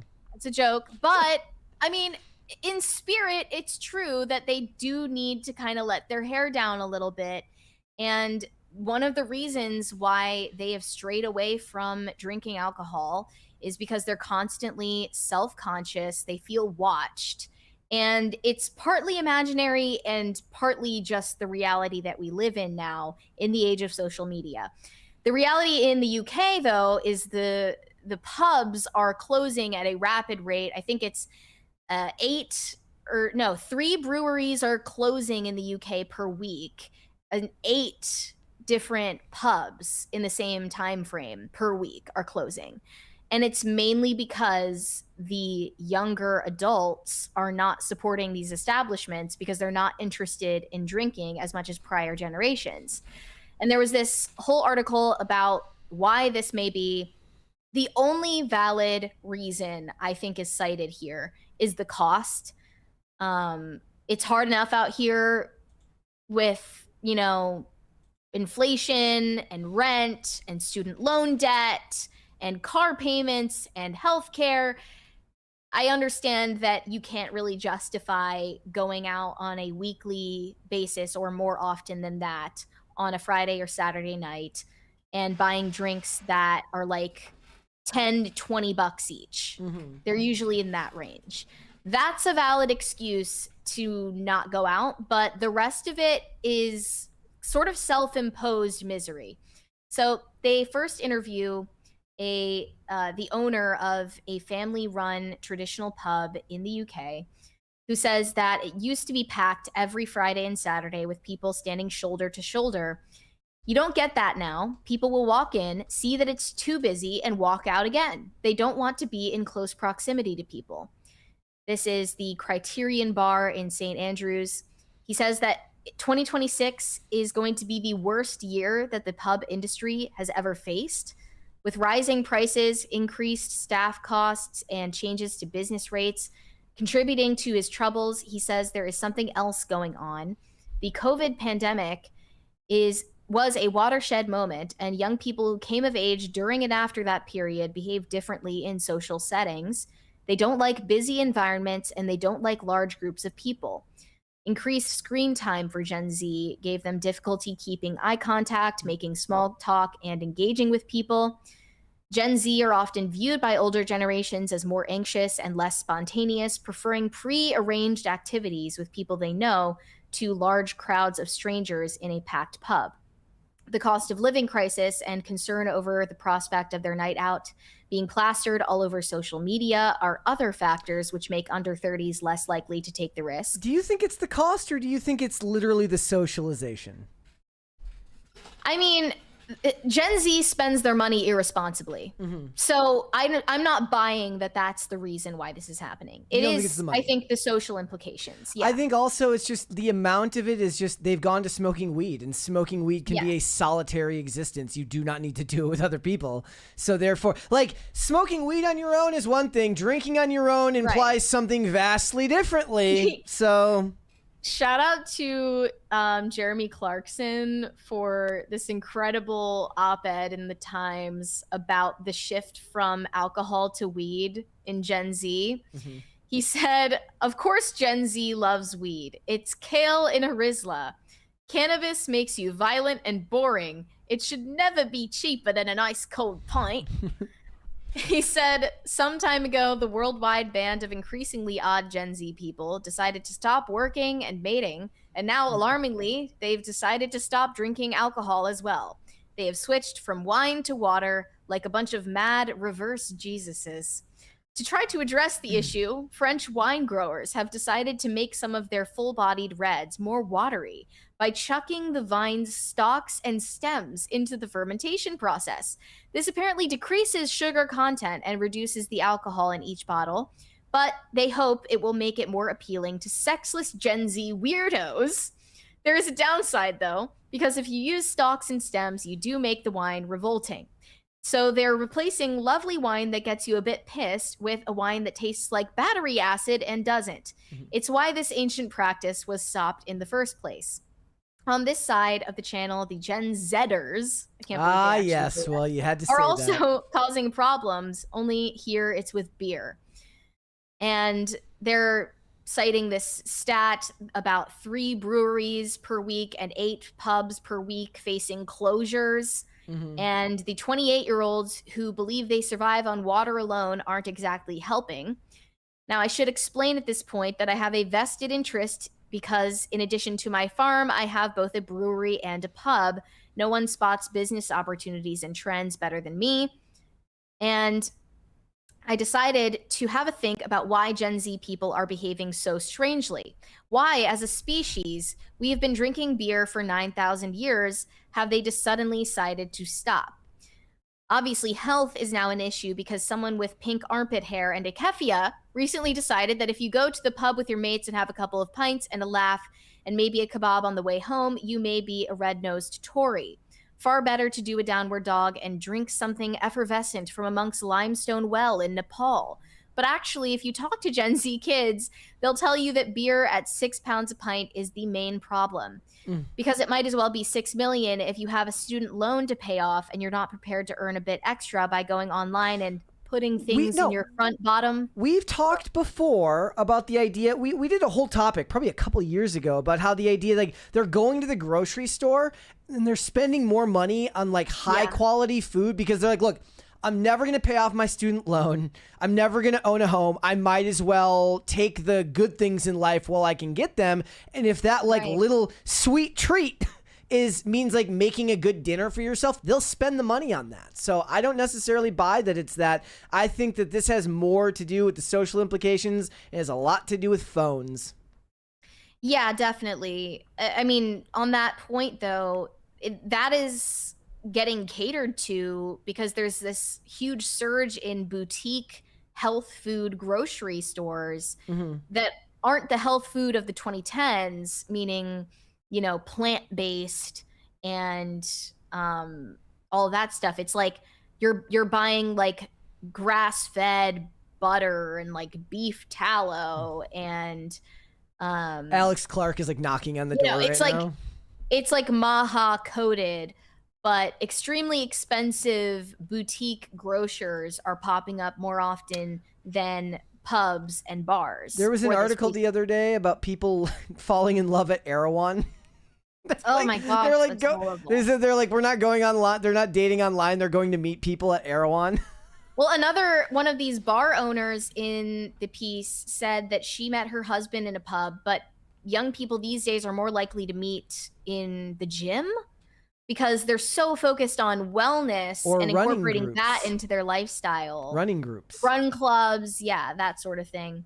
And then they get into the social implications here.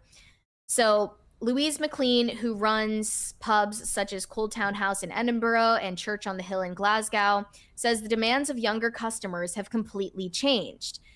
This is the worst shit ever, okay? Young people want to be entertained because their lives are governed by the device in their hand, by social media. People constantly screaming, "Entertain me."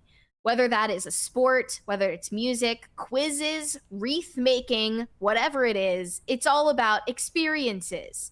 So Gen Z want to go to the pub for trivia night or a crochet circle. This is millennials. Or an arts and crafts workshop, but not to just have a normal conversation with another adult. This is millennials' fault for themed game nights. We created this. This is my fault. I mean, my generation's have no fault. room to talk, making fun of millennials for their axe throwing bars and their obsession with like going to barcades. No, you know what else it is? It's escape rooms. And yeah, escape rooms. We gave people Zoomers too many have options. No room to talk. There's just too we've given people too many options on things they can do for fun now. Nobody can just sit down and get drunk and destroy their liver without, you know, further entertainment. It's like also like I agree with Jesse in the chat, said people are afraid of going and looking stupid because somebody's going to film them. And there is a certain section of the population where that's going to be very, very powerful, right? It's not necessarily that they're worried that they're going to get in trouble or they're going to like their college is going to revoke their scholarship. It's just that out of context, they don't want to be seen that way and they don't want to go viral for that reason. Well, no matter how minuscule of a possibility that is, they're just like, you know what? I can stay home, smoke weed, and play games, and that'll be fine. And then I don't have to spend however many dollars on an Uber or gas to go do something. And it is quite vulnerable to reach out to a friend or a group of friends and first of all, take the risk that they might not accept the invitation, but also accept the premise of your request being, I want to meet up with you just to have a conversation and connect with you as another human being, rather than, oh, there's a trivia night, we should do a quiz. Like, that's such an easy out for wanting human connection that gives you like a perfect excuse when you don't need an excuse to like have a conversation with somebody. I mean, this used to happen to us like 28 years of skating. Like, to me, like we would literally go skate spots, go skate rails and ledges, and we just sit there and loiter for hours talking and hanging out. But to me, the idea of doing that anywhere else other than while out with a shared activity just sounds like torture to me. Well, maybe that's just you, but most people, they do need conversation to stay sane. And I think it doesn't need to have some sort of label or excuse attached to it to justify it. And this one 22-year-old that they interviewed in the piece said that they're looking for something extra out of going out. They want to feel like it's a reason, an extra element of feeling like an event to get dressed up for. She said if the pub offers more than just a pint, she's more inclined to go. A quiz or a game is one of the main things that would get me to the pub. I love having a conversation with my friends, but it's even more fun when there's a quiz. It's like shut the F up. It's like that, the movie theaters. That is so horrible. It's movie theaters that now have to offer like escape rooms and human tic-tac-toe and all of these other things just to stay in business. Even the movie's not enough anymore. I am the opposite of whatever this is, like an activity person. No. I don't want to hear the rules explained to me. I don't want to be asked trivia questions. Yeah. I don't even want to play darts. I don't even want to do that. I don't want to watch a game on the TVs that are playing. It's more just for the ambiance. I just want to talk to people. It's not that complicated. But as for the social media element of it all, they interviewed a 23-year-old who also happens to be a bartender himself. He says this behavior is standard for most people and takes away from the feeling of community when, you know, you're alone and in the absence of something to do, you just look at your phone, and he admits that he does this himself. Yep. The potential for being approached by someone who is filming has created an unstable feeling of anxiety among peers. Nowadays, when on Instagram or TikTok, you have all of these videos of people walking up to random people on the street and recording them. And it adds this anxiety to the person being approached. They think, I don't want to get ostracized for saying the wrong thing. Or what if I do this and embarrass myself and become a meme all over the internet? That's constantly in the back of people's heads nowadays. Another girl said, I don't want to end up in the background of people's Instagram stories. This is like, okay, I get it. Like, we're living in the age of like the social media and surveillance panopticon. Like, you are more likely to end up in that scenario than you ever were before. However, you're also overestimating your own importance, and you have main character syndrome if you think that anyone is paying that much attention to you, and you're making yourself miserable. But a lot of people feel that way. Like, they have that anxiety that they're being looked at even if they're not, or like the idea that, you just have to get over it. It's like when you're walking down the street and you trip over your own feet. Like, very few people ever actually saw you do that. It just, stuff happens, and then they forgot about it 3 seconds later. Nobody cares. Yeah, that's like what they have to. I don't know how to even teach someone this. It's you can't. It almost has to be intrinsic to who you are. It has to be how you, maybe not how you were raised, but there are just certain people where that's not going to bother them. But I would be willing to bet that there is a strong correlation between the amount of time you spend on your phone, kind of self-involved in your own life, and how much you believe that the people around you are going to look at you that way, as if you're the main character of anything, when we're not. You're not the main character in somebody else's life. This is a narcissistic tendency that needs to be excised from any person who's like actually a grown-up. I mean, I understand that teenagers are self-conscious and you grow out of it, but these people aren't growing out of it. This woman is 27 years old. Yeah. Like, you've basically at that age cemented the core of who you are. And it looks like you're just cooked at that point, unless you have like some serious like ego death. Like, I think that's what these people need, is like maybe a mini ego death to get over their anxieties. Because like, I had social anxiety as a kid, and you just keep putting yourself in uncomfortable situations until that feeling goes away, because nobody's watching you. Nobody cares. You know, I even say this as somebody who was that person. Like, somebody actually walked up to me and was recording me, and I just called him out for it and moved on with my day. Like, it's actually not that serious.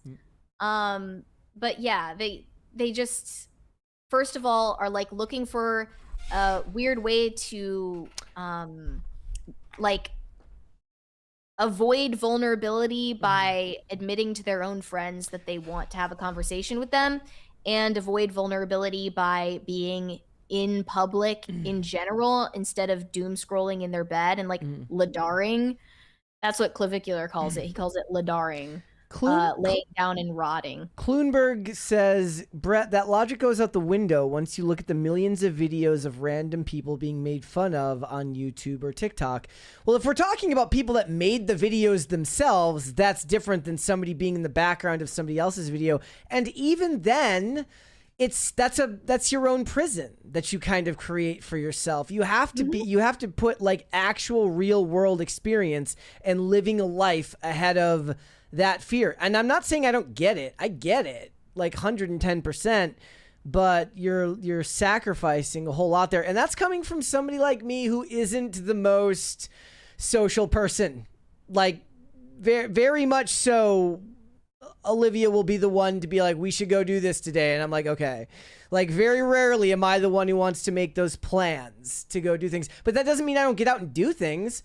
I go out and walk for an hour every night, and I skate on the weekends, and I get exercise, and I go out and live in the real world. You can't sacrifice those things for that type of anxiety. It's kind of like a form of surrender. Yeah, exactly. I mean, this happened just the other night. I was walking down the street and ended up literally in the background of someone's photo. Their friend was taking photos of them, and I was walking in the background, and I just, I might have been in some of them, but I walked out of the way, and, if that happened and anyone saw it, I guess, go with God. That's photobomb next time. Sure, whatever. It really, in the cosmic sense, doesn't matter. You need to just look at the big picture. Nobody actually is paying that much attention to you. You should just put it out of your mind, if at all possible. But another aspect to this, I think the cost stuff is basically a fake excuse.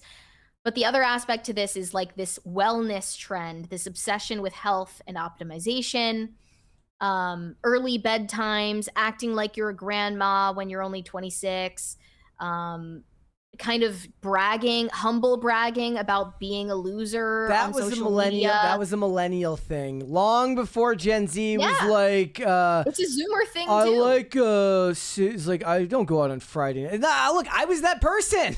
I get it, but it's it does feel again, a form of surrender to just be I don't go out and do things. I stay home and watch Netflix. It's bragging about it feels like a weird form of surrender. You've given up on anything, so you decide to make fun of it instead. It's the same phenomenon when someone cares a lot about maintaining their appearance and anti-aging and all of that, but they're not going to use their beauty for anything of substance, attracting a mate. And similarly, I don't think it's bad for people to focus on that, though. I don't think it's bad for people to focus on that. I still remember when soda lost its spot as the top of the #1 drink in America, and it became water. We're better off as a society if we're at least focusing a little bit. We talk about we talk about how fat Americans are. Maybe a little bit of focus on the health isn't the worst thing in the world. Well, yeah, but no one was fat because soda was popular. Obviously it's not as popular as it used to be, and people are as fat as they've ever been. But aside from that, there's no point in dedicating your lifestyle in its totality to health and optimization tricks when you're not using your health for anything of substance. Longevity for what? So that you can enjoy more hours in your red light therapy chamber? Yeah. What is the point of it all? There needs to be an ultimate end goal there. So there are new approaches and new products that are trying to frame drinking for Gen Z as something compatible with a healthy lifestyle. So there's this trick called zebra striping, where the drinking method, it's a ridiculous name. You just order an alcoholic drink and then a mocktail, and then an alcoholic drink and then a mocktail in this pattern, so that you can, I guess, avoid a hangover or avoid over drinking. I mean, yeah, that's just a ridiculous way to phrase it. And then there are also all of these small alcohol brands popping up trying to brand themselves as some mix between a cocktail and a sports drink, but they're not legally allowed to market themselves that way or use any of the same key words. It's all in the marketing and the visuals. So they're coming in plastic bottles. They're not carbonated, and they have names like Surfside Vodcade cocktails. It's meant to it's like Gatorade meets White Claw or something, or it's like vodka Gatorade. I don't even know what that means. Drink Spiked Aid is another one. It's drawing on the idea that it's a sports drink with electrolytes, but they're also not allowed to say electrolytes on the can or the bottle. There's another one called Alkalite, which is also suggesting or implying that it's a health drink. It's basically kombucha, whatever. And it's because people are so neurotic about health and wellness that they need to be like tricked into drinking alcohol when the point of drinking alcohol has never been to improve your health. Okay. It's about the quality of your life and loosening up and having a good time with a community of people. On the flip side, I've heard reports that some of Gen Z, on the other hand, cares a lot about coming to the same places over and over and over again, whether it be a coffee shop or a dive bar or a pub, and they're calling it regular maxing. Do you love that? I can tell you love that, Brett. Look, it's kind of like easy fodder to make fun of the fact that everything has to have a name. Yeah. Well, at least they didn't blame their ADD. That's the best I can say. Called it regular maxing. Regular maxing changed my life. I go to the same cafe every day and tip between 30 and 50%. I walk in like I own the place. They have a paid for parking spot. When I bring friends, they get orders for free. I can make myself off menu drinks. I can send my packages there. They're a community and introduce me to other regulars. I got employee Wi-Fi. I keep my computer charger there. It works everywhere if you stop chasing the dopamine of new. Stop trying to find the next the next best thing, the next most exclusive thing, and just pick something and commit to it. Somebody caught reruns of Cheers. And exactly. Like they're Cheers maxing right now. That's what they're doing. And I think that's a great trend. Like getting to know people that become familiar faces in your own local area. Mm-hmm. And especially if you're getting to know people who have a different life experience than you or work in a totally different industry or are much older than you or much younger than you, you have to like hear about other people's experiences to edify yourself as a person. Mm-hmm. I don't know. Gen Z also has this weird obsession about age gaps, but it's not just in dating, it's in friendships as well. They think it's weird to talk to people who are in a different generation from them. Mm-hmm.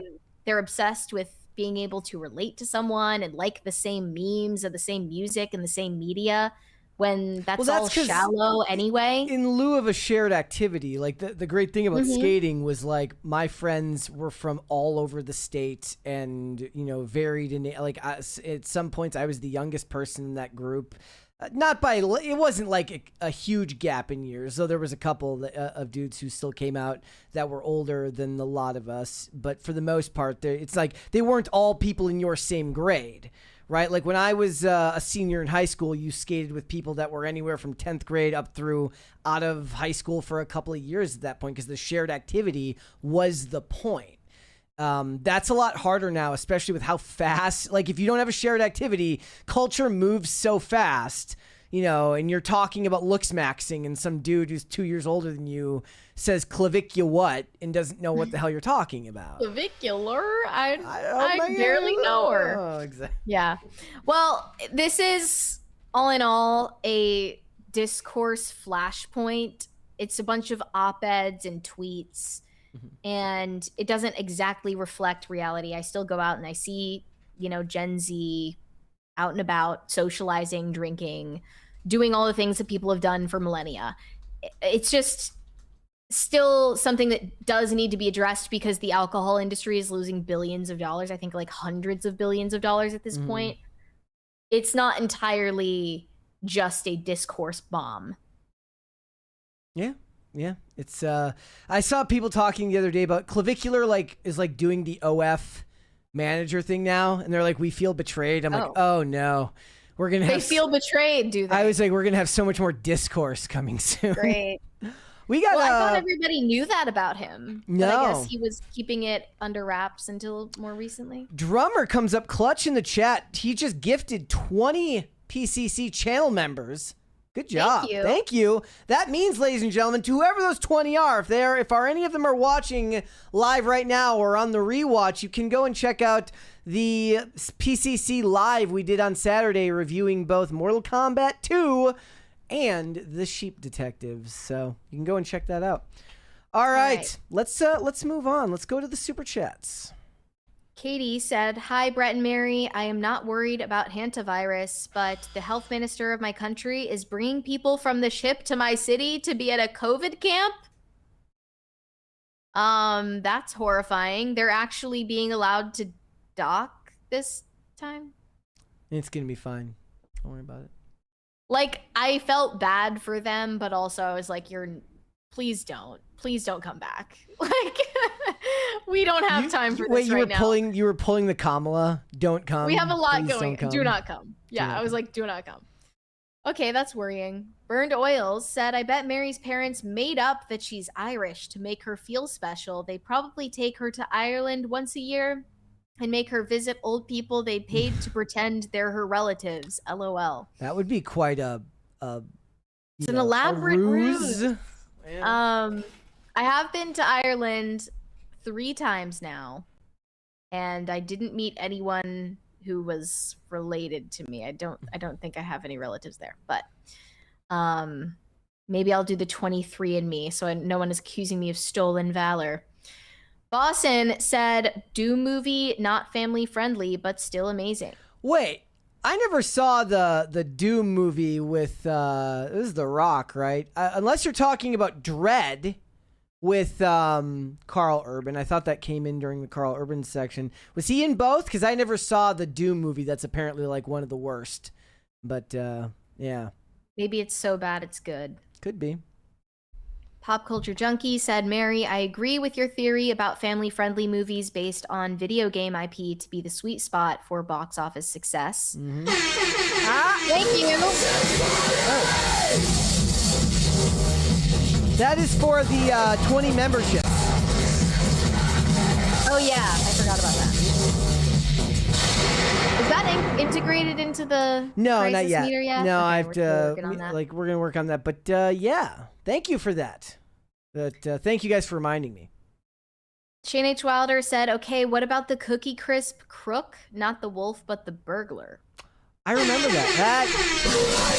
I don't remember that. Is it glitching out? Yes.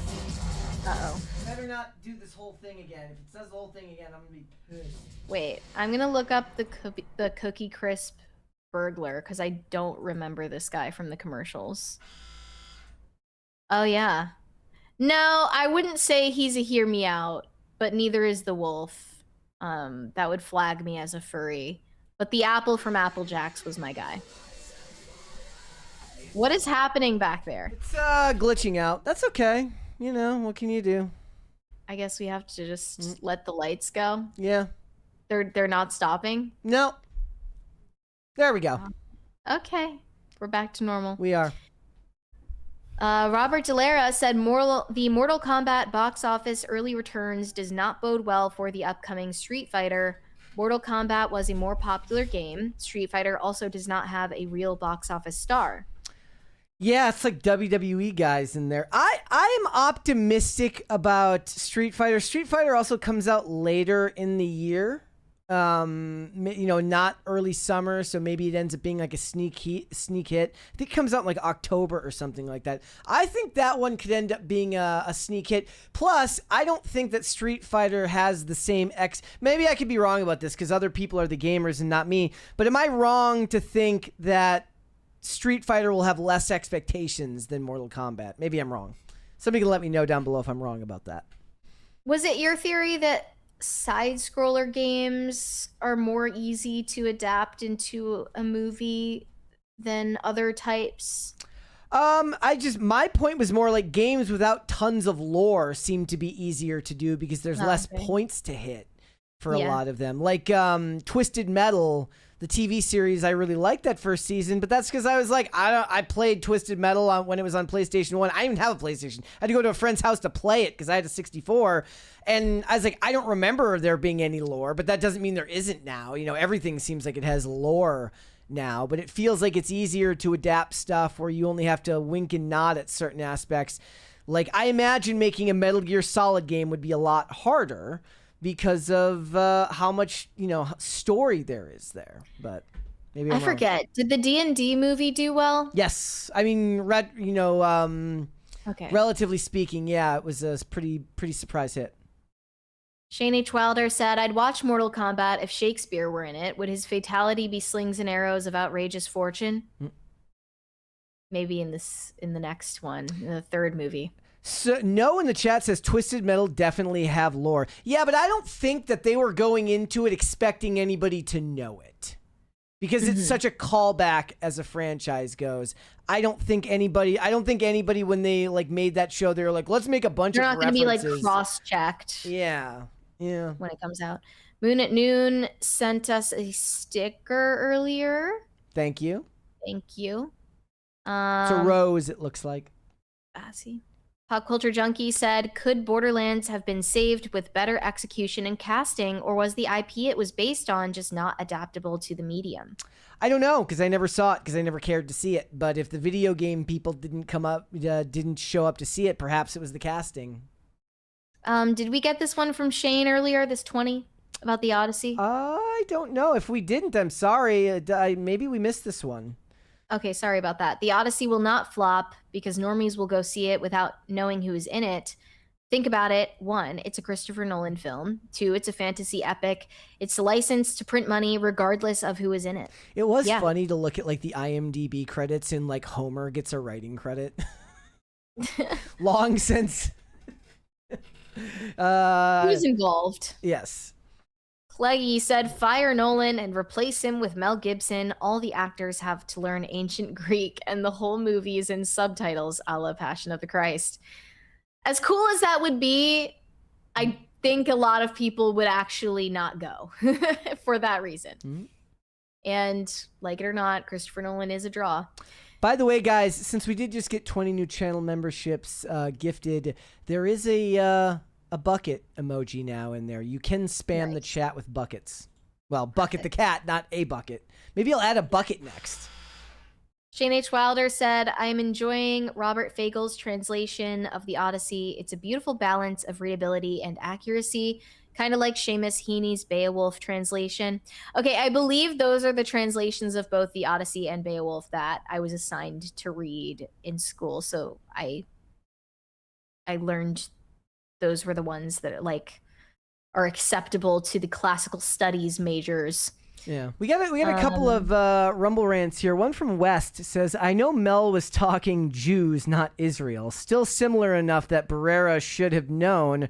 Her doing lesbian film means she's anti-Israel for weird SJW reasons, not for Christian reasons. Yeah, I don't think anybody thought she was doing this on behalf of Christians. And 2, I don't think that she was probably thinking back that far, considering she's like, what, in her 30s? Like, I don't know how old she, like, is she in her early 30s? I don't know how old she is. 35. Oh, wow. Okay, so she actually probably does remember the Mel Gibson meltdown. Who knows? Yeah. So I don't think that she was thinking about it. Also, the discussion in Hollywood has vastly changed since that time period, as the Israel-Palestine became kind of like a large-scale debate in Hollywood. Like I said before, Javier Bardem has made Palestine his like issue for years, but now other people have just since jumped on that bandwagon as well. We also got one here from Broody Gambit, says the Odyssey is going to be tricky because it is an episodic story. Voyage of the Dawn, Treader, has the same problem and would work better as a miniseries. Like you said, it will still do well with Nolan. Yes. He also said, Callie hasn't tried eating my pretzels, but she will go for salmon or Cheez-Its. Is the cute of the day. The cat who likes Cheez-Its? All right. Interesting. Didn't know that was their thing. Moon at Noon sent another sticker earlier. Not sure what it was. Pop Culture Junkie said, the lively Baldoni mess has one interesting result. 2 screenplays being shopped around about the Hollywood social media sleaze industrial complex. Yeah, I mean, there were a lot of aspects to it that were related to the business side of film. And there it is. It better not. Thank you. It better reset. I just don't think any of those details caught on with people who covered it and followed it the closest, because it was more interesting to paint a psychological profile of every person involved when, you know, in reality, you don't know any of these people or what their true motivations are.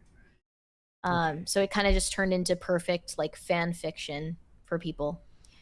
Brian Bledsoe said, Denis Villeneuve looks to be similar to Nolan with Dune 3 IMAX tickets selling out quickly last month. Yeah, they're both known for making movies to be seen in IMAX too, to be fair. That makes perfect sense to me. Shane H. Wilder said, Baldoni will never admit he was hoisted with his own petard? Is that how I say it? I'm not sure. That would require introspection. Yeah, it's unlikely at this stage, but maybe. We'll see if he has a redemption arc. Burned Oils said, the more Mary pretend... Okay. Let's, like, pay $5 next time, because this is not English. Mm-hmm. The more Mary pretends to be offended by Euphoria, the more I want to watch. Okay, well, you still haven't watched, so let us know what you think of it when you do. Robert Delara said, it's just simple to say that Euphoria has relevant stars, but it's not a relevant TV show. Maybe it's more complex than that. I mean, it is a relevant TV show. Yeah. I do think it's going to be remembered. As weird as that is, since it's only run for 3 seasons, but it's spanned so many years at this point. Mm-hmm. A lot of recognizable names in that cast, too. But this does kind of feel like a throwaway season that people don't care for as much. Shane H. Wilder said, there is a difference between roasting someone and just making random comments to try to hurt someone. The target should be laughing as well. Yeah, and that is kind of inherent to the concept of a roast. They should have made a rule, like maybe they did this and I just don't remember it. Like if they're doing a Kevin Hart roast, the rule should be no short jokes just to make it harder for everybody. Like yeah, you have to avoid. Well, I mean, his job is to not be offended by that, right? Because you're in Hollywood and you're short. Like Tom Cruise better be the same way. He's probably not. He probably does get offended, but like in general, like if you're doing a roast, maybe make it so that like the easiest thing. It would be like if they did a roast of Leonardo DiCaprio. It should be like nothing about the 25 stuff. Well, on the red carpet at the Kevin Hart roast, they had the height markers. I saw that behind everybody, and that was just like really low-hanging fruit. No pun intended. Shane H. Wilder said, I also don't get why he was trying to roast Handler when it's a Kevin Hart roast. Did they run out of short jokes for the Black Peter Dinklage? Lol. Yeah, it just altogether seemed ill-fitting for the event, but whatever. I mean, I guess they pre-approved everything that he said on stage anyway. Speaking of short, they did a bit, I guess, at Backlash over the weekend where Danhausen, who's this comedy character, I won't even deign to try and explain what he is, but he's like making WWE millions of dollars on merch. And he was having a mystery partner at the event, and everybody thought they were like putting out all these pro wrestlers. They thought it was going to be, and it ended up being like a little person, because like little person wrestling is a very big thing. And they were calling him Minihausen. I'm like, they should have called him Munchausen. Come on, people. Yeah. Like, do I have to do all the work That's here? Too easy. Come on. That's a softball. What the hell? Easy E said most of young people's cultural habits come from watching the group slightly older than them who they see as cool and copying what they see as cool. And that chain was broken long enough to form a gap. Was broken what? By COVID or something? Ooh.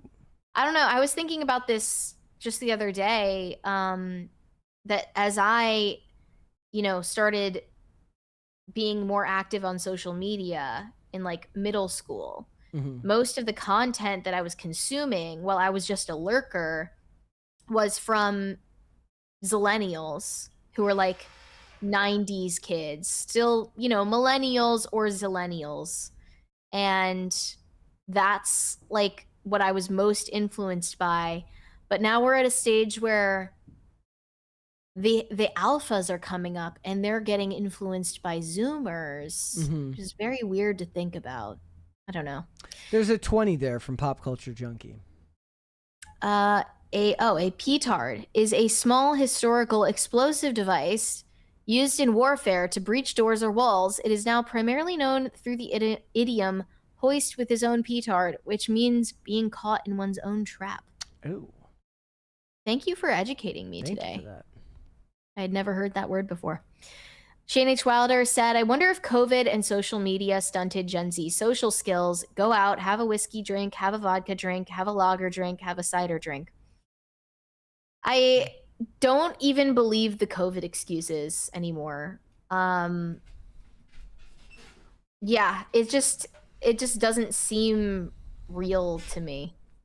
Like, it wasn't that long. It wasn't that long of a time. It was like a few months of like intense lockdown, but after that I mean, I say we, but maybe it was just me. I continued my life.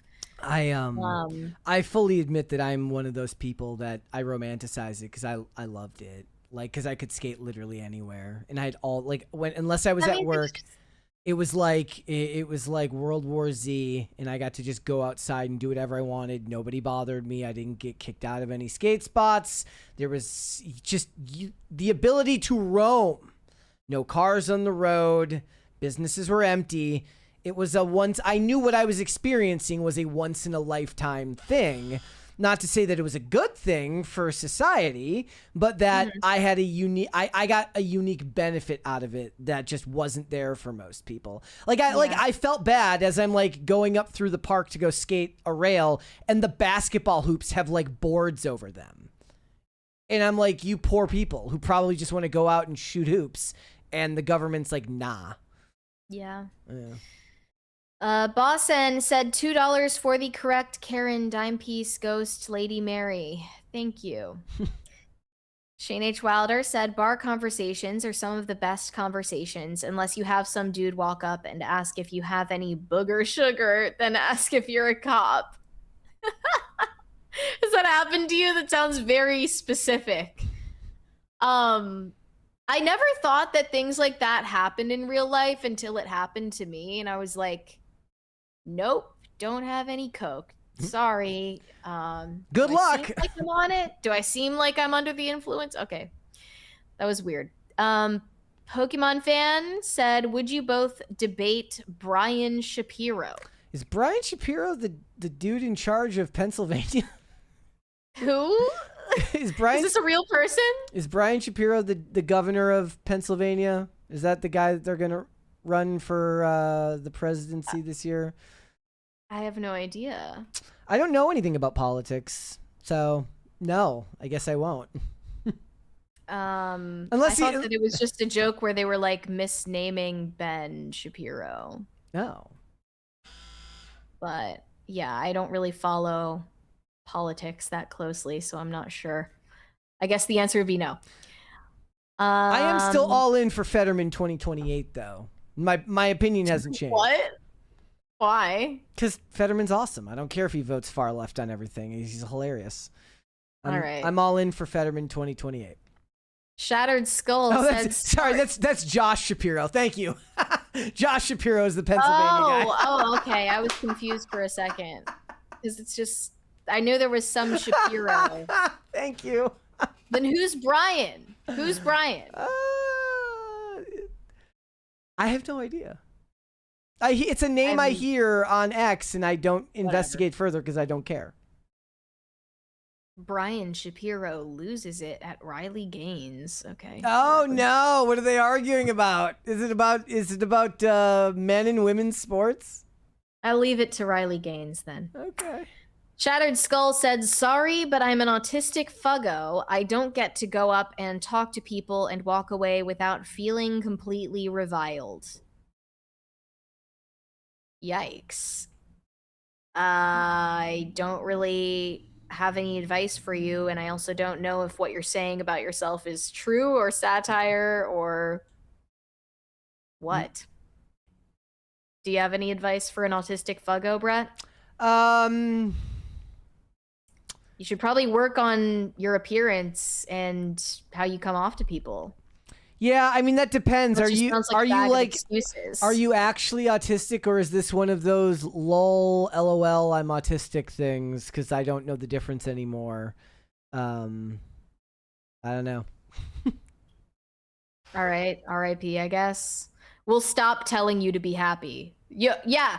Go be miserable can you in read your house can you forever. read the chat again? I was reading about Brian Shapiro. Can you read it again? I want to give an honest answer. Can you read it again? Oh, seriously? I can't see it. I thought yes. you were just blowing him No. off. Sorry, but I'm an autistic fuggo. I don't get to go up and talk to people and walk away without feeling completely reviled. Well, what do you mean by that? Like, do you mean that you don't get to go up to people unprompted? Because most people will get kind of, put off if you come up to them unprompted. It's about entering a conversation on a wavelength that both of you can understand, which is something that, yes, would be hard to do, I guess, if you're actually autistic, but if you're talking about LOL so random autistic, then you're just making excuses. So I don't know which one you are. Yeah. Shane H. Wilder said, the worst is Simply Juices creating Simply Spiked. Dog, I'm not drinking to get my daily dose of vitamin C. If I wanted that, I'd order a screwdriver. That's really weird. I just heard a recommendation, actually, for a tequila. I think tequila is the least likely to have you feeling like shit the next day, from what I've heard.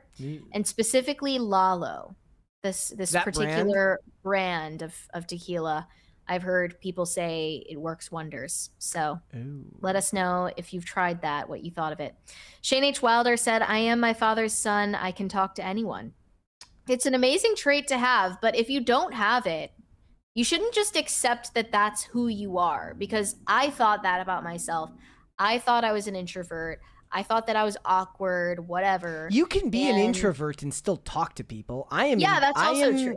I am an introverted person by nature. My wife is far more social than I am, and we go out together, and it's not like I sit there in the corner and don't talk to anybody. That's weird. Like, you have to engage socially with people. It's just like, it's kind of your cross to bear as a human being.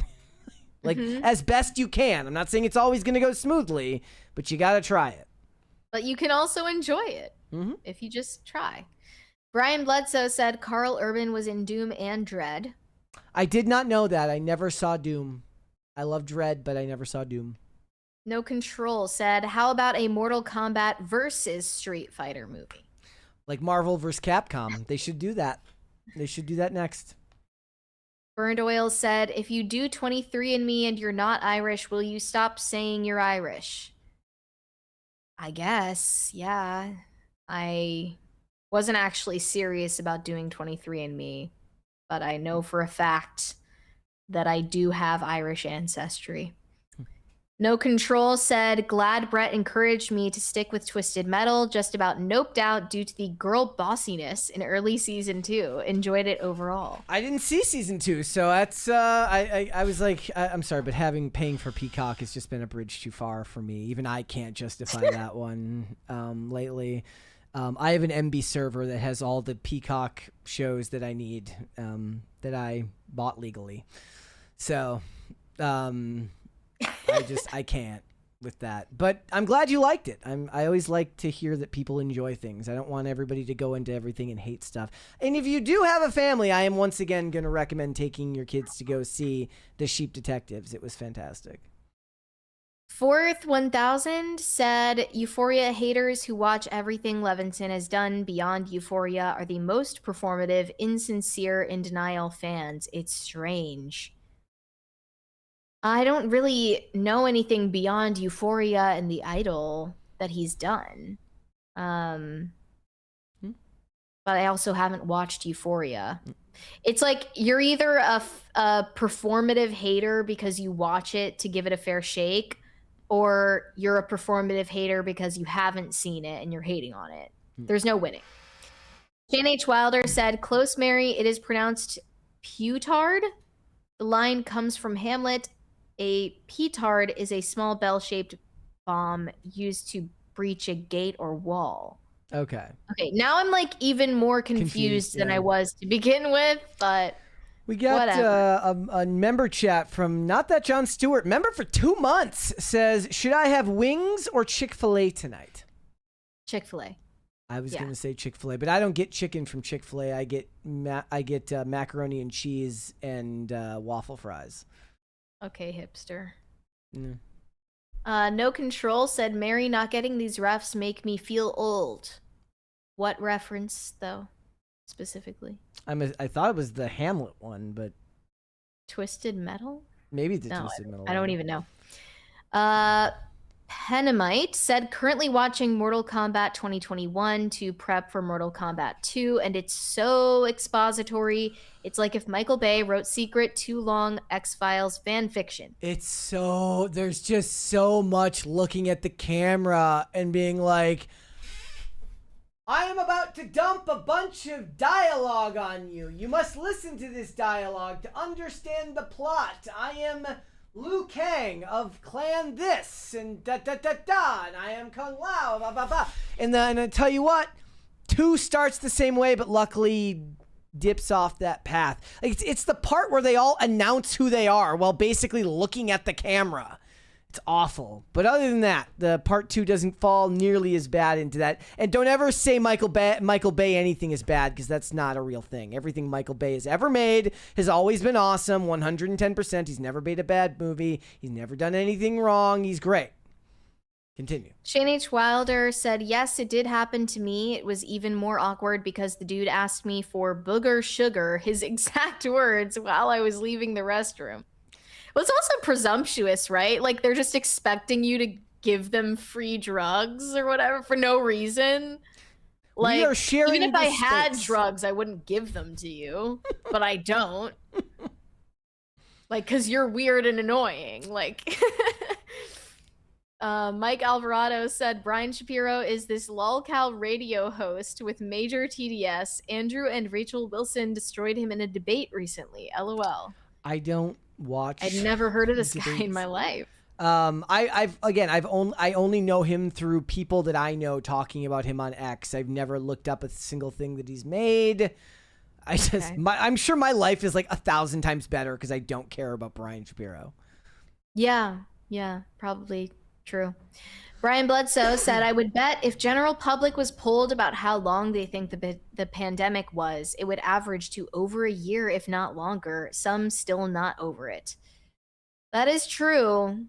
I mean, to me, it was like as soon as, honestly, I mean, the latest it felt like it was going on for me was when I went to school in the fall of 2020. Mm-hmm. And when I went to school, nobody acknowledged it. Nobody was wearing a mask. Nobody cared.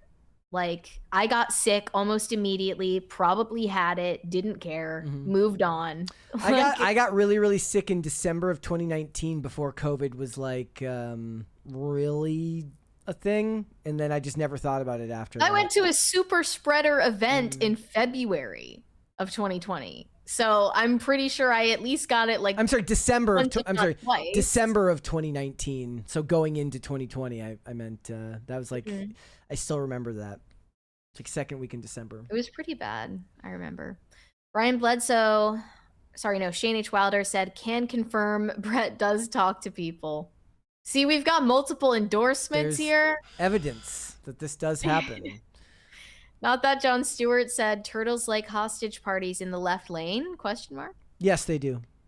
Yes. Shane H. Wilder said, oh shit, I didn't realize we were in a hostage party.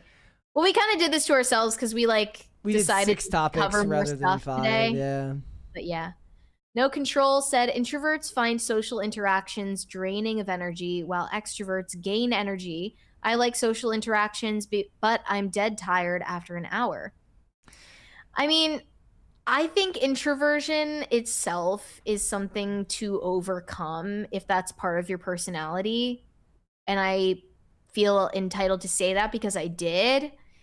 But it's a temperamental thing. I understand that some people, are more jazzed about talking to strangers than others, but the absolute worst infographic or meme that has ever been invented is the one that says, I'm like totally introverted until I get to know you. So you're like the most normal person in the history of fucking mankind. Are you kidding me? I'm demisexual. I'm only sexually attracted to people that I actually like. Yeah. I'm What? I'm not social unless I'm really shy unless I get to know you. It's like, so you have every like coping mechanism for social interaction that's ever existed. Fantastic. You're a normal person. But I will say I don't have that shyness anymore. That's good. High Voltage 75 said people conflate shyness with introversion, not the same thing. That's true. I know some shy extroverts. No Control said, Dare lied, nobody offered me free drugs. Yeah, like what does a guy gotta do around here for some booger sugar? In general, the program isn't wrong about the free sample concept being a thing. That's absolutely a real thing. It's just that if you were from the suburbs, that probably wasn't your life experience. You weren't up at the local grocery store and a dude was handing outside handing out free samples to people. That's not really how it was going right down. But it was absolutely a thing. No, like he's at the deli counter in the grocery store offering free samples of like different cheeses and drugs. Or like the Costco booths. Yeah. Penamite said, Zebra maxing sounds like marketers trying to dissuade Gen Z from having free water or a $2 Diet Coke as a spacer. Don't let them push you around, Zoomies. That's true. Should have just gotten water. Mocktails are such an insane concept to me. They're so expensive, and for what? So that you can just consume more empty calories? Yep. Makes no sense. You could just drink water with whatever drink on the side the whole night and accomplish the same exact thing. Yep. Also, I just have to clarify. Zebra striping. Yes, you said oops meant zebra striping. It's a dumb name either way. I do like regular maxing though. I have to say, because I myself am a regular maxer. Mm-hmm. Not going to blow up my spot now, but I am a regular maxer. All right, guys, before we go, would you all hit the like button on this episode, please, and subscribe to the channel if you're new here and you have not subscribed here yet already. Please and thank you. Remember to share the episode out with everybody. Also, remember, if you didn't get a chance on Saturday to watch our episode live, become a channel member here. You can watch the PCC live episode that me and Olivia recorded, reviewing both. Well, I reviewed Mortal Kombat 2, did a whole thought I was only gonna have a couple of things to say about it. I think I went on for about 15-20 minutes. It was a lot of fun. And then watch our review for The Sheep Detectives. It was great, so go ahead and check that out. And remember that I will be doing another episode on Wednesday with the ladies of Force of Light, so I'm hoping to get that episode up that night as well. So bonus content for all of you guys who have become channel members for PCC on YouTube. Okay, Mary, where can they find you?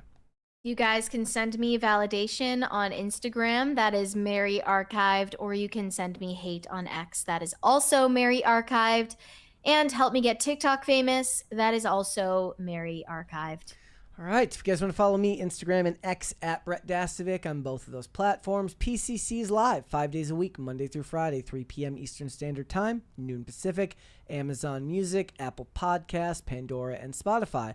If you would like to listen rather than just watch the show, you can also rate and review on Apple Podcast and on Spotify, which is a great way to help the channel out. And if you want to follow us on social media, Twix at popculture_show, Facebook at popculturecrisis, Instagram at popculturecrisispod. We will be back with another episode tomorrow, guys. We'll see you then. Bye, everybody. Bye.